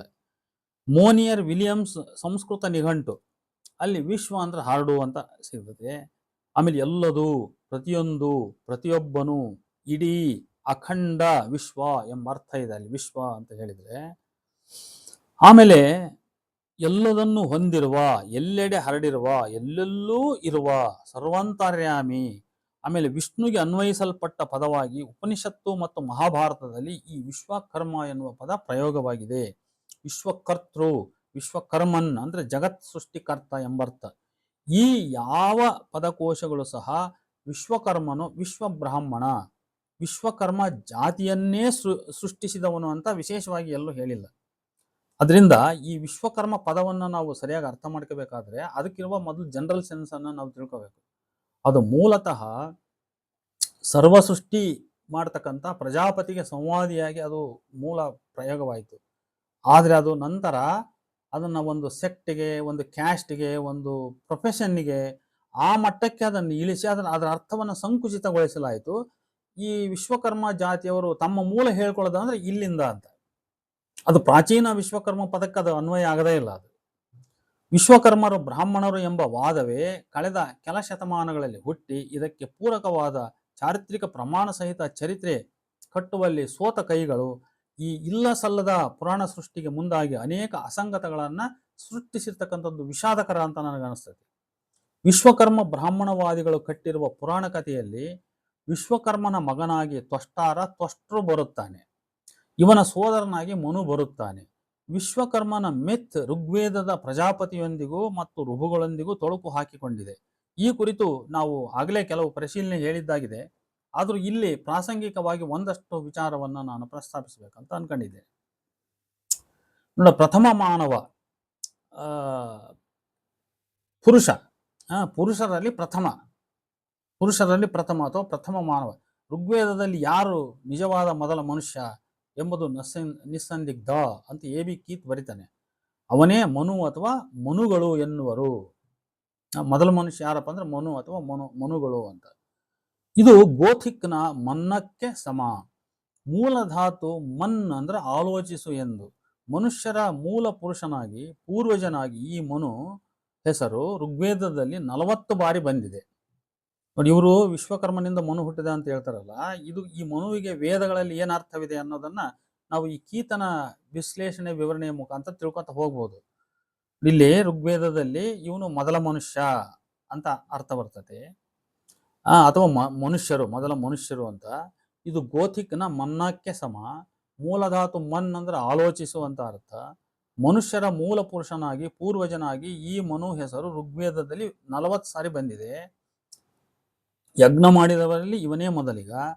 ಇವನನ್ನ ಇತರೆ ಪೂರ್ವಿಕ ಯಜ್ಞಿಗಳಾದ ಆಂಗಿರಸ, ಭೃಗು, ಅಥರ್ವಣ, ದಾಧಂಕ್ಯ, ಅತ್ರಿ, ಕಣ್ವ ದೇವತೆಗಳಾದ ಮಾತರೀಶ್ವನ್ ಅಥವಾ ಕಾವ್ಯಭೂಷಾನ ಅಗ್ನಿಯನ್ನು ಮನುವಿಗೆ ಕೊಟ್ಟರೆಂದು ಹೇಳಲಾಗಿದೆ. ಇಂದ್ರನು ರುದ್ರನೊಂದಿಗೆ ಹೋರಾಡಲು ಶಕ್ತಿಶಾಲಿಯಾಗಬೇಕೆಂದು ಮನುಗಳ 7 ಕೊಳ್ಳ ಸೋಮವನ್ನು ಕುಡಿದನಂತೆ ಬ್ರಾಹ್ಮಣಗಳಲ್ಲಿ ಮನು ಹೆಸರು ಯಾವಾಗಲೂ ಯಜ್ಞಕ್ಕೆ ಸಂಬಂಧಿಸಿಯೇ ಬಂದಿರುವುದು. ನೌಬಂಧನ ಎಂಬ ವೇದೋತ್ತರ ಕಾಲದ ಪುರಾಣ ಕಥೆಗಳಲ್ಲಿ ಮನುವಿನ ದೋಣಿಯನ್ನ ಮತ್ಸ್ಯವು ಬೆಟ್ಟದ ಮೇಲೆ ಕೆಳೆದು ನಿಲ್ಲಿಸುವ ಕಥೆ ಇದೆ. ಮತ್ಸ್ಯವು ಬ್ರಹ್ಮವಾಗಿ ಕೊನೆಗೆ ವಿಷ್ಣುವಿನ ಮತ್ಸ್ಯಾವತಾರ ಪುರಾಣ ಕಥೆ ಬೆಳೆಯುತ್ತದೆ. ಇದರ ನಂತರ ಮನು ತನ್ನ ಮಗಳು ಇಡಾಳಿಂದ ಮನುಕುಲವನ್ನ ಸೃಷ್ಟಿಸುತ್ತಾನೆ ಅಂತ ಹೀಗೆಲ್ಲ ಬರ್ತದೆ. ಬಟ್ ಇಲ್ಲೆಲ್ಲಿ ವಿಶ್ವಕರ್ಮನಿಂದ ಮನು ಹುಟ್ಟಿದ, ಮನು ಇಂಥ ಜಾತಿ, ಅವನ ಬಡಗಿ, ಅವನ ಕಮ್ಮಾರ, ಈ ತರ ವಿಚಾರಗಳು ಇಲ್ಲಿ ಬರಲ್ಲ. ಇಲ್ಲಿ ಋಗ್ವೇದದಲ್ಲಿ ಮನು ವಿವಶ್ವಂತನ ಮಗನಾಗಿ ಕಾಣುವನು. ನಂತರ ಪಠ್ಯಗಳಲ್ಲಿ ಮನು ವಿವಶ್ವಂತನ ಮಗನೆಂದೇ ನಿರಂತರ ಕರೆಯಲ್ಪಡುವನು. ನೋಡಿ, ಇಲ್ಲಿ ವಿಶ್ವಕರ್ಮನ ಮಗ ಅಂತ ಬರಲ್ಲ, ವಿವಶ್ವಂತನ ಮಗ ಅಂತ ಬರ್ತದೆ ಇಲ್ಲಿ. ನಂತರ ಅವನು ಯಮನ ಸೋದರ ಅಥವಾ ಆ ವ್ಯಕ್ತಿತ್ವದ ನಕಲಿಯಾಗಿ ಕಾಣುವನು. ವ್ಯತ್ಯಾಸವೆಂದರೆ ಮನು ಜೀವಂತ ವ್ಯಕ್ತಿ, ಜೀವಿಗಳಿಗೆ ಸಂಬಂಧಿಸಿದ್ದರೆ ಯಮನು ಮೃತ್ಯುವಿನೊಂದಿಗೆ ಸಂಬಂಧಿಸಿರುವನು. ಮಾನವರ ಉಗಮದ ಪರ್ಯಾಯ ತತ್ವ ಅಂದ್ರೆ ಯಮ ಯಮಿಯರ ಸಂಯೋಗದಿಂದ ಸೃಷ್ಟಿ. ಈ ಕಥೆ ಅವ್ಯಸ್ತದಲ್ಲೂ ಕೂಡ ಇದೆ. ನೋಡಿ, ಈ ವಿವರಣೆಯಲ್ಲಿ ಮನುವನ್ನ ವಿವಶ್ವಂತನ ಮಗ ಎಂದಿದೆಯೋ ಹೊರತು ವಿಶ್ವಕರ್ಮನ ಮಗ ಎಂದು ಹೇಳಿ ಇಲ್ಲ. ಹಾಗಾದ್ರೆ ವಿವಶ್ವಂತನು ವಿಶ್ವಕರ್ಮನೇ? ವಿವಶ್ವಂತನಿಗೆ ವಿಶ್ವಕರ್ಮ ಅಂತ ಕರೀತಾ ಇದ್ರ? ದೇವತೆಗಳ ಸೃಷ್ಟಿ ವಿಶ್ವಕರ್ಮ. ಋಗ್ವೇದದಲ್ಲಿ 2 ಸೂಕ್ತಗಳು ಮಾತ್ರ ವಿಶ್ವಕರ್ಮನಿಗೆ ಮೀಸಲಿವೆ. ವಿಶ್ವಕರ್ಮ ಎಂದರೆ ಎಲ್ಲಾ ದಿಕ್ಕುಗಳಲ್ಲಿಯೂ ಕಣ್ಣುಗಳು, ಮುಖ, ಬಾಹು, ಪಾದ ಹೊಂದಿದವನಾಗಿ ಸಕಲವನ್ನೂ ದೃಷ್ಟಿಸುವವನು, ನೋಡುತ್ತಿರುವವನು ಎಂದು ವರ್ಣಿಸಲಾಗಿದೆ. ವಿಶ್ವಕರ್ಮನ ಈ ಲಕ್ಷಣವನ್ನೇ ವೇದೋತ್ತರ ಕಥೆಗಳಲ್ಲಿ ಬ್ರಹ್ಮನ್ ದೇವತೆಯ ಪ್ರತಿನಿಧಿಯಾಗಿ ಉಳಿಸಿಕೊಳ್ಳಲಾಗಿದೆ. ಮಾತ್ರವಲ್ಲ, ಈ ವಿಶ್ವಕರ್ಮನಿಗೆ ರೆಕ್ಕೆಗಳಿವೆ. ಅವನು ವಾಕ್ ಪತಿ ಅಂದ್ರೆ ವಾಚಸ್ ಪತಿ, ಮಾತಿನ ಅಧಿಪತಿ ಅಂತ, ಮತ್ತು ಎಲ್ಲ ಶ್ರೇಯಸ್ಸಿನ ಅಭಿವೃದ್ಧಿಯ ಮೂಲವೂ ಆಗಿರುವನು. ಅವನನ್ನ ಧಾತೃ, ವಿಧಾತೃ, ಭೂಮಿಯನ್ನ ಸ್ಥಿತಗೊಳಿಸಿದವನು, ಆಕಾಶವನ್ನ ವ್ಯವಸ್ಥಿತಗೊಳಿಸಿದವನು, ಬೃಹದಾಕಾರಿ ವಿಶ್ವಕರ್ಮ ಎಂಬ ಹೆಸರನ್ನು ಇಂದ್ರನಿಗೂ ಗುಣವಾಚಿಯಾಗಿ ಬಳಸಲಾಗಿದೆ. ಆ ಹೆಸರನ್ನ ಸೂರ್ಯನಿಗೂ ಸರ್ವಸೃಷ್ಟಿಕರ್ತನೆಂಬ ಅರ್ಥದಲ್ಲಿ ಅನ್ವಯಿಸಲಾಗಿದ್ದು, ಬಹುಶಃ ಈ ಲಕ್ಷಣದ ಸೂರ್ಯ ವಿಶ್ವಕರ್ಮ ದೇವತೆಯಿಂದಲೇ ಮುಂದೆ ವಿಶ್ವಕರ್ಮವು ಸೃಷ್ಟಿಕ್ರಿಯೆಯ ದೇವತೆಯಾಗಿ ಬೆಳೆದಿದೆ. ಬ್ರಾಹ್ಮಣಗಳಲ್ಲಿ ವಿಶ್ವಕರ್ಮನನ್ನ ಪ್ರಜಾಪತಿಯೊಂದಿಗೆ ಸಮೀಕರಿಸಲಾಗಿದೆ. ನೋಡಿ, in the post Vedic literature he sinks to the humble level of the artificer of the gods. ಇದು ಕೀತ್ ಬರೆದಂತ ಈ ಸಾಲನ್ನ ಚರಿತ್ರಾಸಕ್ತರು ಬಹಳ ಮುಖ್ಯವಾಗಿ ಗಮನಿಸಬೇಕು. In the post Vedic literature ಅಂದ್ರೆ ವೇದ ಸಾಹಿತ್ಯ, ವೇದಕಾಲೀನ ಸಾಹಿತ್ಯ ಏನಿತ್ತಲ್ಲ ಅದರ ನಂತರದ ಕಾಲದ ಸಾಹಿತ್ಯದಲ್ಲಿ, ಅಂದ್ರೆ ವೇದೋತ್ತರ ಕಾಲದ ಸಾಹಿತ್ಯದಲ್ಲಿ, ವೈದಿಕ ಸಾಹಿತ್ಯದಲ್ಲಿ ಹಿ ಅಂದ್ರೆ Vishwakarma sings to the humble level of the artificer of the gods ಅಂತ. ಅಂದ್ರೆ ತುಂಬಾ ಕೆಳಮಟ್ಟದ ಲೌಕಿಕವಾದ ಅರ್ಥ ಅಂತೀವಲ್ಲ, ಹಂಗೆ ಆ ಅರ್ಥದ ದೇವತೆಗಳ ಕಲಾಕಾರ, ದೇವಶಿಲ್ಪಿ ಎಂಬ ಮಟ್ಟಕ್ಕೆ ಅವನನ್ನ ಇಳಿಸಲಾಗಿದೆ. ಅವನು ಅವರಿಗೆ ಮಂಟಪ ನಿರ್ಮಾಣ ಮಾಡೋದು, ಇವರಿಗೆ ರಥ ನಿರ್ಮಾಣ ಮಾಡೋದು, ಆಸ್ಥಾನವನ್ನ ಸಿದ್ಧಗೊಳಿಸೋದು, ಅದನ್ನು ಅಲಂಕಾರ ಮಾಡೋದು, ಈ ತರದ ಈ ಲೆವೆಲಿಗೆ ಬಂದವ. ನೋಡಿ, ಇದು ಈಗ ಈ ವಿಶ್ವಕರ್ಮ ಜಾತಿಗೆ ಅನ್ವಯವಾಗಿರ್ತಕ್ಕಂಥ ಒಂದು ಗುಣಲಕ್ಷಣ ಅಂತ ನನಗನ್ನಿಸ್ತದೆ. ಬ್ರಾಹ್ಮಣಗಳಲ್ಲಿ ಸರ್ವಸೃಷ್ಟಿಕರ್ತ ದೇವತೆಗಳ ಉಲ್ಲೇಖ ಉಂಟು. ಋಗ್ವೇದದಲ್ಲಿ ವಿಶ್ವಕರ್ಮನಿಗಿಂತ ಪ್ರಜಾಪತಿ ತುಸು ಹೆಚ್ಚು ಸ್ಪಷ್ಟವಾಗಿ ಒಂದು ವಿಶಿಷ್ಟ ದೇವತೆಯಾಗಿ ಕೇವಲ 4 ಸಲ ಬಂದಿರುವನು. ಸ್ವರ್ಗ ಭೂಮಿಯನ್ನ ಸೃಷ್ಟಿಸಿದವನು, ಎಲ್ಲದರ ಒಡೆಯ, ಚರಾಚರಗಳೆಲ್ಲದರ ರಾಜ, ದೇವತೆಗಳ ದೇವನು, ಸರ್ವಜೀವಿಗಳನ್ನ ಹಿಡಿದಿಟ್ಟುಕೊಂಡಿರುವವನು, ಎಲ್ಲ ದೇವತೆಗಳು ಅವನ ಆಜ್ಞೆಯನ್ನ ಪಾಲಿಸಲೇಬೇಕಾದಂಥವನು ಆಗಿರುವನು. ಬ್ರಾಹ್ಮಣಗಳಲ್ಲಿ ವಿಶ್ವಕರ್ಮ ಪ್ರಜಾಪತಿ ಸಮೀಕರಣ ಕಾಣುತ್ತದೆ. ಪುಟ 207ರಲ್ಲಿ ಬರೀತಾನೆ ಕೀತ್. ವಿಶಿಷ್ಟ ದೇವತೆಯಾಗಿ ಪ್ರಜಾಪತಿಯನ್ನು ವಿಷ್ಣು, ತ್ವಷ್ಟೃ ಮತ್ತು ಧಾತೃವಿನೊಂದಿಗೆ ಸಂತಾನ ದಯಪಾಲಿಸೆಂದು ಪ್ರಾರ್ಥಿಸಲಾಗಿದೆ. ಆದರೆ ನಂತರದ ಸಂಹಿತೆ ಮತ್ತು ಬ್ರಾಹ್ಮಣಗಳಲ್ಲಿ ಪ್ರಜಾಪತಿಯನ್ನು ದೇವತೆಗಳ ಒಡೆಯ, ದೇವತೆಗಳ ತಂದೆ ಮಾತ್ರವಲ್ಲದೆ ಅಸುರರ ತಂದೆಯೂ ಆಗಿ ಸರ್ವವನ್ನು ಸೃಷ್ಟಿಸುವವನು, ಪ್ರಥಮ ಯಜ್ಞಕರ್ಮಿ ಎಂದು ಬಣ್ಣಿಸಲಾಗಿದೆ. ಬ್ರಾಹ್ಮಣಗಳ ಕಾಲದ ಎಲ್ಲ ವಿಶ್ವಾತ್ಮಕ ಪುರಾಣ ಕಲ್ಪನೆಗಳ ನಾಯಕನಾಗಿ ಪ್ರಜಾಪತಿ ಗೋಚರಿಸುವನು. ಜಗತ್ತುಗಳನ್ನು, ವೇದಗಳನ್ನು, ಜಾತಿಗಳನ್ನು ಅವನೇ ಸೃಷ್ಟಿಸುವನು. ಸೂತ್ರಗಳಲ್ಲಿ ಅವನನ್ನು ಬ್ರಹ್ಮನೊಂದಿಗೆ ಗುರುತಿಸಲಾಗಿದೆ. ಪ್ರಜಾಪತಿ ತನ್ನ ಮಗಳು ಉಷಾಳೊಂದಿಗೆ ಲೈಂಗಿಕ ಸಂಬಂಧ ಹೊಂದುವುದು, ರುದ್ರ ಇವನಿಗೆ ಬಾಣ ಬಿಟ್ಟು ಹೊಡಿತಕ್ಕಂಥದ್ದು, ಇದು ಒಂದು ಹಳೆ ಕಥೆ ಇದೆ. ಅಥರ್ವ ವೇದದಲ್ಲಿ ಅವನು ಹಿರಣ್ಯ ಗರ್ಭ ಎನಿಸಿಕೊಳ್ಳುವನು. ಅಥರ್ವ ವೇದ ಮತ್ತು ಇತರ ಸಂಹಿತೆಗಳಲ್ಲಿ ಬ್ರಹ್ಮನ್ ದೇವರಾಗಿಲ್ಲ. ತೈತ್ತರೀಯ ಮತ್ತು ಕೌಶಿತಕಿ ಬ್ರಾಹ್ಮಣಗಳಲ್ಲಿ ಬ್ರಹ್ಮನ್ ದೇವತೆಯಾಗಿರುವನು. ಒಟ್ಟಿನಲ್ಲಿ ವೇದ ಕಾಲದಲ್ಲಿ ಬ್ರಹ್ಮನ್ ಒಂದು ದೇವತೆ ಎನ್ನಿಸಿದ ಮತ್ತು ಪ್ರಜಾಪತಿಯನ್ನು ಹಿಂದಕ್ಕೆ ತಳ್ಳಿದ ಕುರುಹು ಇಲ್ಲವೇ ಇಲ್ಲ. ಇದು ಕೀತ್ ಬರಿತಕ್ಕಂಥ ಬಹಳ ಸ್ಪಷ್ಟವಾದ ವಾಕ್ಯ. ಬೌದ್ಧ ಯುಗದಲ್ಲಿ ಬ್ರಹ್ಮನ್ ತನ್ನ ಮಹತ್ವ ಪಡೆದುಕೊಂಡಿದೆ. ನೋಡಿ, ಪುಟ ಸಂಖ್ಯೆ 209, ಕೀತ್ ಸಂಪುಟ 31 ನೋಡಬಹುದು. ನೋಡಿ, ಒಟ್ಟಿನಲ್ಲಿ ವೇದ ಕಾಲದಲ್ಲಿ ಬ್ರಹ್ಮನ್ ಒಂದು ದೇವತೆ ಎನ್ನಿಸಿದ ಮತ್ತು ಪ್ರಜಾಪತಿಯನ್ನ ಹಿಂದಕ್ಕೆ ತಳ್ಳಿದ ಕುರುಹಿಲ್ಲ. ಅಂದ್ರೆ ಅಲ್ಲಿ ಪ್ರಜಾಪತಿನೇ ಬಹಳ ಮುಖ್ಯ. ಅಲ್ಲಿ ಬೌದ್ಧ ಯುಗದಲ್ಲಿ ಬ್ರಹ್ಮನ್ ತನ್ನ ಮಹತ್ವವನ್ನ ಪಡೆದುಕೊಂಡಿದೆ ಅಂತ. ಸಹಂಪತಿ ಎಂಬ ಗುಣವಾಚಕ ಬ್ರಹ್ಮನಿಗೆ ಇದೆ. ಇದರ ಅರ್ಥ ಬ್ರಾಹ್ಮಣ ಸಾಹಿತ್ಯದಲ್ಲಿ ದೊರಕದಾಗಿದೆ ಅಂತ. ಸಹಂಪತಿ ಅಂದ್ರೆ ಏನು ಅಂತ. ಉಪನಿಷತ್ತುಗಳಲ್ಲಿ ಬ್ರಹ್ಮನ್ ಒಬ್ಬ ಸೃಷ್ಟಿಕರ್ತ ದೇವತೆಯಾಗಿ ಕಾಣುವನು. ಆದರೆ ವೇದ ಯುಗದಲ್ಲಿ ಪ್ರಜಾಪತಿಯೇ ಸೃಷ್ಟಿಕರ್ತ.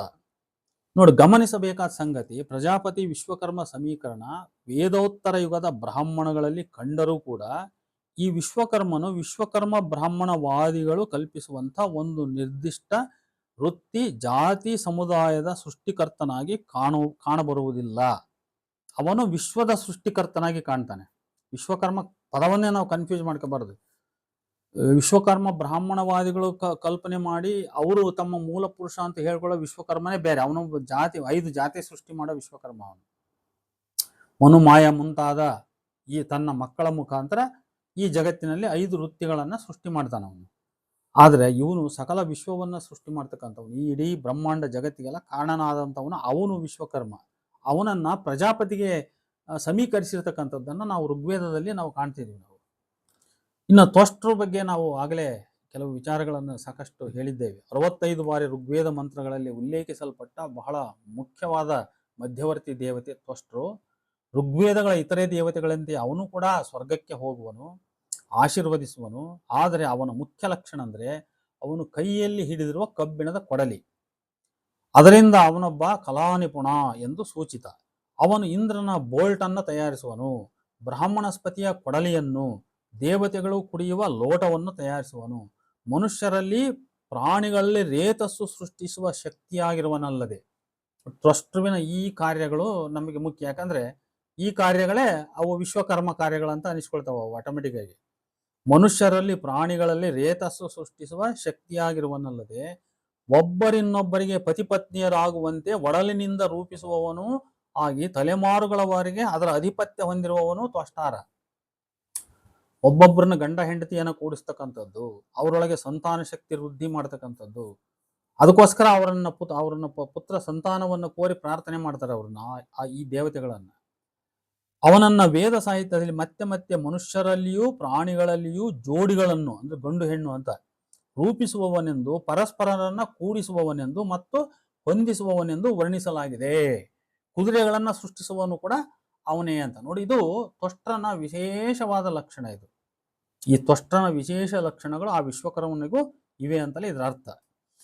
ಮನುಷ್ಯ ಪ್ರಪಂಚದೊಂದಿಗೆ ಅವನ ವಿಶೇಷ ಸಂಬಂಧ ಏನೆಂದರೆ ತನ್ನ ಮಗಳು ಸರಣ್ಯವನ್ನು ವಿವಸ್ವಂತನಿಗೆ ಕೊಟ್ಟು ಯಮಯಮಿಯರ ಅವಳಿ ಜವಳಿ ಹುಟ್ಟಿಗೆ ಕಾರಣನಾಗಿ ಇವರಿಂದ ಮನುಷ್ಯ ಕುಲ ಹುಟ್ಟಲು ಕಾರಣೀಭೂತನಾದವನು. ಮಾತ್ರವಲ್ಲ, ತ್ವಷ್ಟೃನು ಬೃಹಸ್ಪತಿ, ಅಗ್ನಿ, ಇಂದ್ರ ಇವರ ತಂದೆ ಎಂದು ಕೂಡ ಅವನು ಹೇಳಲ್ಪಟ್ಟಿರೋನು. ಇದು ಬಹಳ ವಿರಳವಾಗಿ ಬರ್ತಕ್ಕಂಥ ಹೋಲಿಕೆಗಳಿವು. ಆದರೆ ಇಂದ್ರನಿಗೆ ಸೋಮ ಸಿಗದಂತೆ ಮಾಡಿದನೆಂಬ ಕಾರಣಕ್ಕೆ ಇಂದ್ರನಿಂದಲೇ ತ್ವಷ್ಟಾರನ ಕೊಲೆಯಾಗುವುದು. ತ್ವಷ್ಟೃನ 3 ತಲೆಯ ಮಗ ವಿಶ್ವರೂಪನನ್ನು ಇಂದ್ರನು ವಧಿಸುವನು. ಗೋವಿಗಾಗಿ ವಿಶ್ವರೂಪನನ್ನು ಕೊಂದ ಇಂದ್ರನಿಗೆ ತ್ವಷ್ಟಾರನು ಸೋಮವನ್ನ ಕೊಡಲು ನಿರಾಕರಿಸಿದನು. ಯಾಕಂದ್ರೆ ಅವನು ತನ್ನ ಮಗ ವಿಶ್ವರೂಪನನ್ನು ಕೊಂದ ಅಂತ ಇವನಿಗೆ ಸೋಮವನ್ನ ಕೊಡಲು ನಿರಾಕರಿಸಿದ ಅಂತ. ಆಗ ಇಂದ್ರ ಬಲವಂತದಿಂದ ಆ ತ್ವಷ್ಟಾರನ ಕೈಯಿಂದ ಸೋಮವನ್ನ ಕಸಿದುಕೊಂಡಂತೆ. ಕೆಲವೊಮ್ಮೆ ತ್ವಷ್ಟಾರನನ್ನೇ ವಿಶ್ವರೂಪ ಅಂತ ಕರೆಯಲಾಗಿದೆ ಅಂತ. ನೋಡಿ, ಇದು ಇಂದ್ರ ತ್ವಷ್ಟಾರನ ಮಧ್ಯೆ ಈ ದ್ವೇಷಗಳಿಗೆ ಈ ತರದ ಕೆಲವು ಕಾರಣಗಳಿವೆ ಅನ್ನೋದು ಇದೆಲ್ಲ ಸಾಂಕೇತಿಕ. ಆ ಸಾಂಕೇತಿಕ ಕಾರಣಗಳನ್ನ ನಾವು ಒಂದು ಜನಾಂಗಿಕ ಜಗಳ, ವೈಷಮ್ಯ ಅಂತ ಈ ರೀತಿ ನಾವು ಅರ್ಥ ಮಾಡ್ಕೋಬಹುದು ಅವನ್ನ. ಕರ್ಮಕ್ರಿಯೆಗಳಲ್ಲಿ ದೇವತೆಗಳ ಪತ್ನಿಯರೊಂದಿಗೆ ತ್ವಷ್ಟಾರನ ಸಖ್ಯ ಹೆಚ್ಚು, ಏಕೆಂದರೆ ತ್ವಷ್ಟಾರನು ಸಂತಾನ ಕುಲೋತ್ಪತ್ತಿಗೆ ಹೆಚ್ಚು ಸಂಬಂಧಿಸಿದವನು. ಅವನ ಹೆಣ್ಣು ಮಕ್ಕಳು ಇಂದ್ರನ ನಿದ್ರಾಹೀನತೆ ಗುಣಮುಖಗೊಳಿಸಿದರೆಂದು ಮಾಹಿತಿಯುಂಟು. ರುದ್ರನಿಗೆ ಹೆದರಿ ಹಸುವಿನಲ್ಲಿ ಅವಿತು ಕುಳಿತಿದ್ದ ಇಂದ್ರನನ್ನ ಎಚ್ಚರಗೊಳಿಸಿದವರು ಕೂಡ ಈ ತ್ವಷ್ಟಾರನ ಹೆಣ್ಣು ಮಕ್ಕಳಂತೆ. ಹೀಗೆ ಅವರು ಇಂದ್ರನಿಗೆ ತಾಯಿ ಎನಿಸಿದರು. ಯಾರು? ತ್ವಷ್ಟಾರನ ಹೆಣ್ಮಕ್ಳು. ಯಾಕೆಂದ್ರೆ ಅವನು ಕೊಲೆ ಆಗ್ತಿತ್ತು. ರುದ್ರನಿಂದ ಕಣ್ಮರೆಯಾಗಿ ಇವನು ಏನ್ ಮಾಡಿದ, ಗೋವಿನಲ್ಲಿ ಅಡಗಿ ಕೂತ್ಕೊಂಡಿದ್ದ. ಅವನನ್ನ ಇವರು ಈ ಹೆಣ್ಮಕ್ಳು ತ್ವಷ್ಟಾರನ ಹೆಣ್ಮಕ್ಳು ಎಚ್ಚರಿಸಿದ್ರು ಅಂತ. ಅಂದ್ರೆ ಅವನಿಗೆ ಜೀವ ಕೊಟ್ಟರು ಅನ್ನೋ ರೀತಿಯಲ್ಲಿ. ಅದಕ್ಕೆ ಅವರು ತಾಯಿ ಎನಿಸಿದ್ರು ಅಂತ. ಜನಾಂಗ ಸಂತಾನ ಸೃಷ್ಟಿಗೆ ಸಂಬಂಧಪಟ್ಟು ತ್ವಷ್ಟಾರನು ವಿಶೇಷ ಸ್ಥಾನ ಹೊಂದಿರುವನು. ಸೋಮಯಾಗದಲ್ಲಿ ಯಜ್ಞಕರ್ತೃವಿನ ಹೆಂಡತಿಯು ಸಂತಾನ ಸೃಷ್ಟಿಯ ಕ್ರಿಯೆಯನ್ನು ಸಾಂಕೇತಿಕವಾಗಿ ಮಾಡುವಳು. ತ್ವಷ್ಟ್ರ ಪದದ ಅರ್ಥ ಅಂದ್ರೆ ತಕ್ಷ ಅಥವಾ ತ್ವಕ್ಷದಿಂದ ಬಂದಿದೆ. ಇದರ ಸಂವಾದಿ ಪದ ಅವ್ಯಸ್ತದಲ್ಲಿ ಇದೆ. ತ್ವಕ್ಷ ಎಂದರೆ ಮಾಡು, ರೂಪಿಸು, ನಿರ್ಮಿಸು ಅಂತ ಅರ್ಥ. ಮಾಡು, ರೂಪಿಸು, ನಿರ್ಮಿಸು ಅಂತ ಅರ್ಥ. ತ್ವಷ್ಟಾರ ರೂಪಿಸಿದ ಲೋಟವನ್ನ ಅಂದ್ರೆ ಚಂದ್ರನ ಸಂಕೇತ ಲೋಟ, ಅದು 4 ಭಾಗ ಮಾಡಿದರು ಋಭುಗಳು. ಇತರೆ ಅಮುಖ್ಯ ದೇವತೆಗಳಲ್ಲಿ ಸೃಷ್ಟಿಕರ್ತನಾಗಿ ಧಾತೃ ಬರುವನು.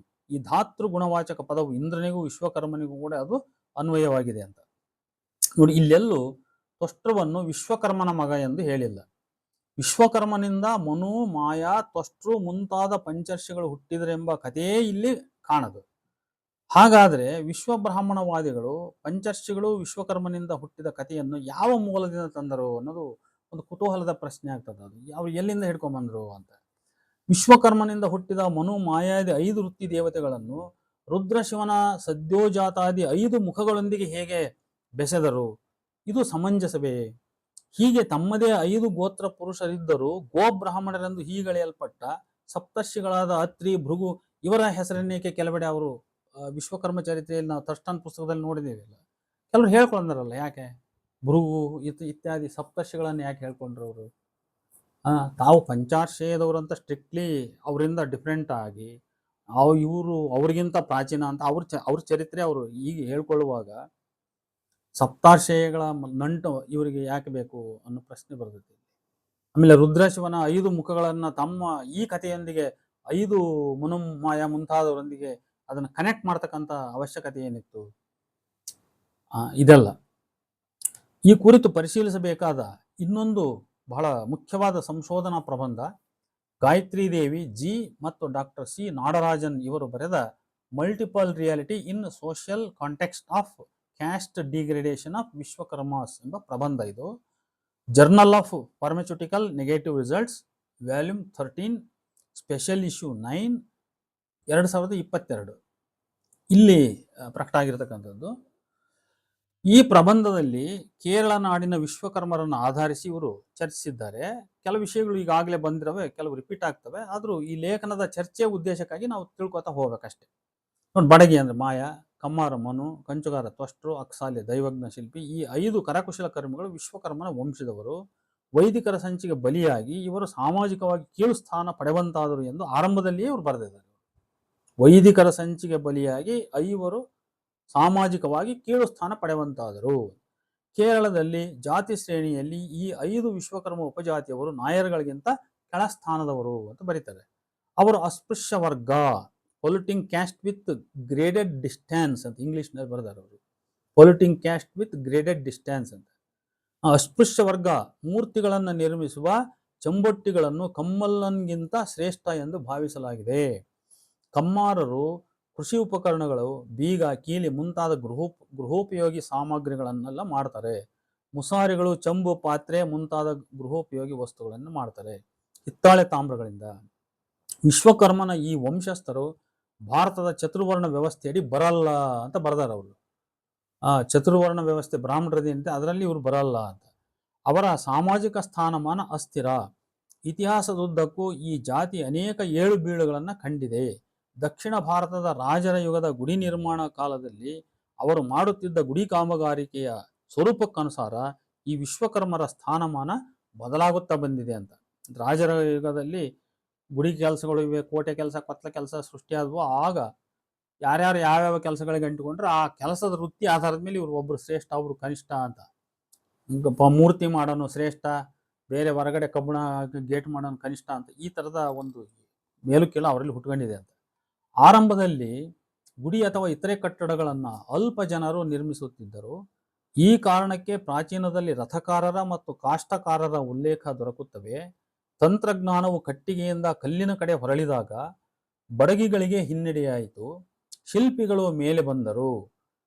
ಹೀಗೆ ವಿಶ್ವಕರ್ಮರ ಸ್ಥಾನಮಾನವು ನೇರವಾಗಿ ಅವರು ಮಾಡುತ್ತಿದ್ದ ಕೆಲಸದ ಸ್ವರೂಪದೊಂದಿಗೆ ಸಂಬಂಧಿಸಿದೆ. ನೋಡಿ, ಇದೆಲ್ಲ ವಾಸ್ತವವಾದ ಅಬ್ಸರ್ವೇಷನ್, ಇವು ಕರೆಕ್ಟ್.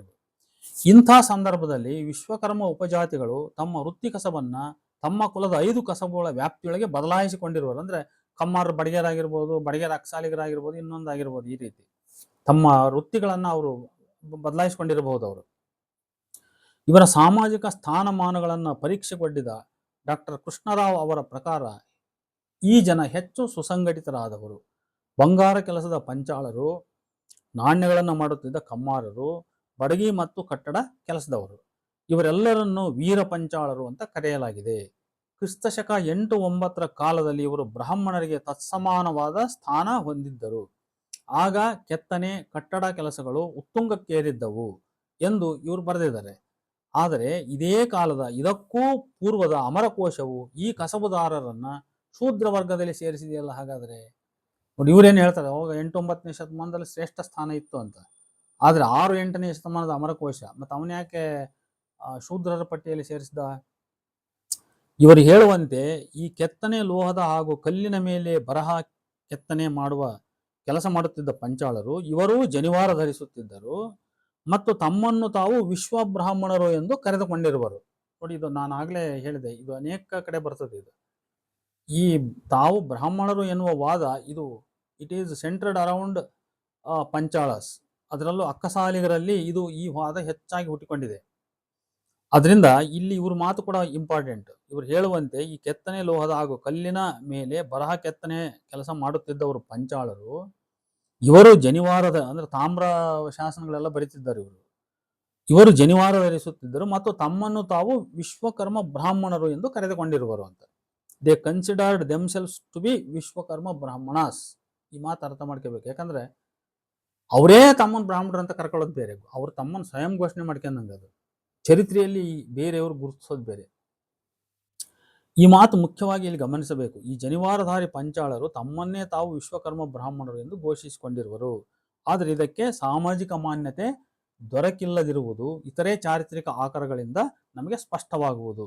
ಗ್ರಂಥ ರಚನೆ, ಪೌರೋಹಿತ್ಯ ಕೆಲಸದಷ್ಟೇ ಈ ಕಲೆ, ಶಿಲ್ಪ, ದೇಗುಲ ನಿರ್ಮಾಣ, ಮೂರ್ತಿ ಕೆತ್ತನೆ ಕೆಲಸವು ಶ್ರೇಷ್ಠ ಎಂಬ ಅಭಿಪ್ರಾಯ ಈ ಲೇಖಕರು ಪಟ್ಟಿದ್ದಾರೆ. ಯಾಕಂದ್ರೆ ಅವರಿಗೆ ಕೂಡ ಈ ಒಂದು ಕಮ್ಯುನಿಟಿಯ ಒಂದು ಅಫೆಕ್ಷನ್, ಒಂದು ಇನ್ಕ್ಲಿನೇಷನ್ ಅವ್ರಿಗಿದೆ. ಪ್ರಾಚೀನ ಚಾರಿತ್ರಿಕ ಯುಗದಿಂದ ಈ ವಿಶ್ವಕರ್ಮರ ಜೀವನ ಕ್ಷಾತ್ರ ರಾಜರನ್ನ ಅವಲಂಬಿಸಿತ್ತು. ಕಾರಣ ಆ ರಾಜರೇ ದೇಗುಲ, ಕೋಟೆ, ಕೊತ್ತಲ, ಅರಮನೆ, ರಥ ಇತ್ಯಾದಿ ಕೆಲಸಗಳನ್ನು ಮಾಡಿಸುತ್ತಿದ್ದವರು. ಆದರೆ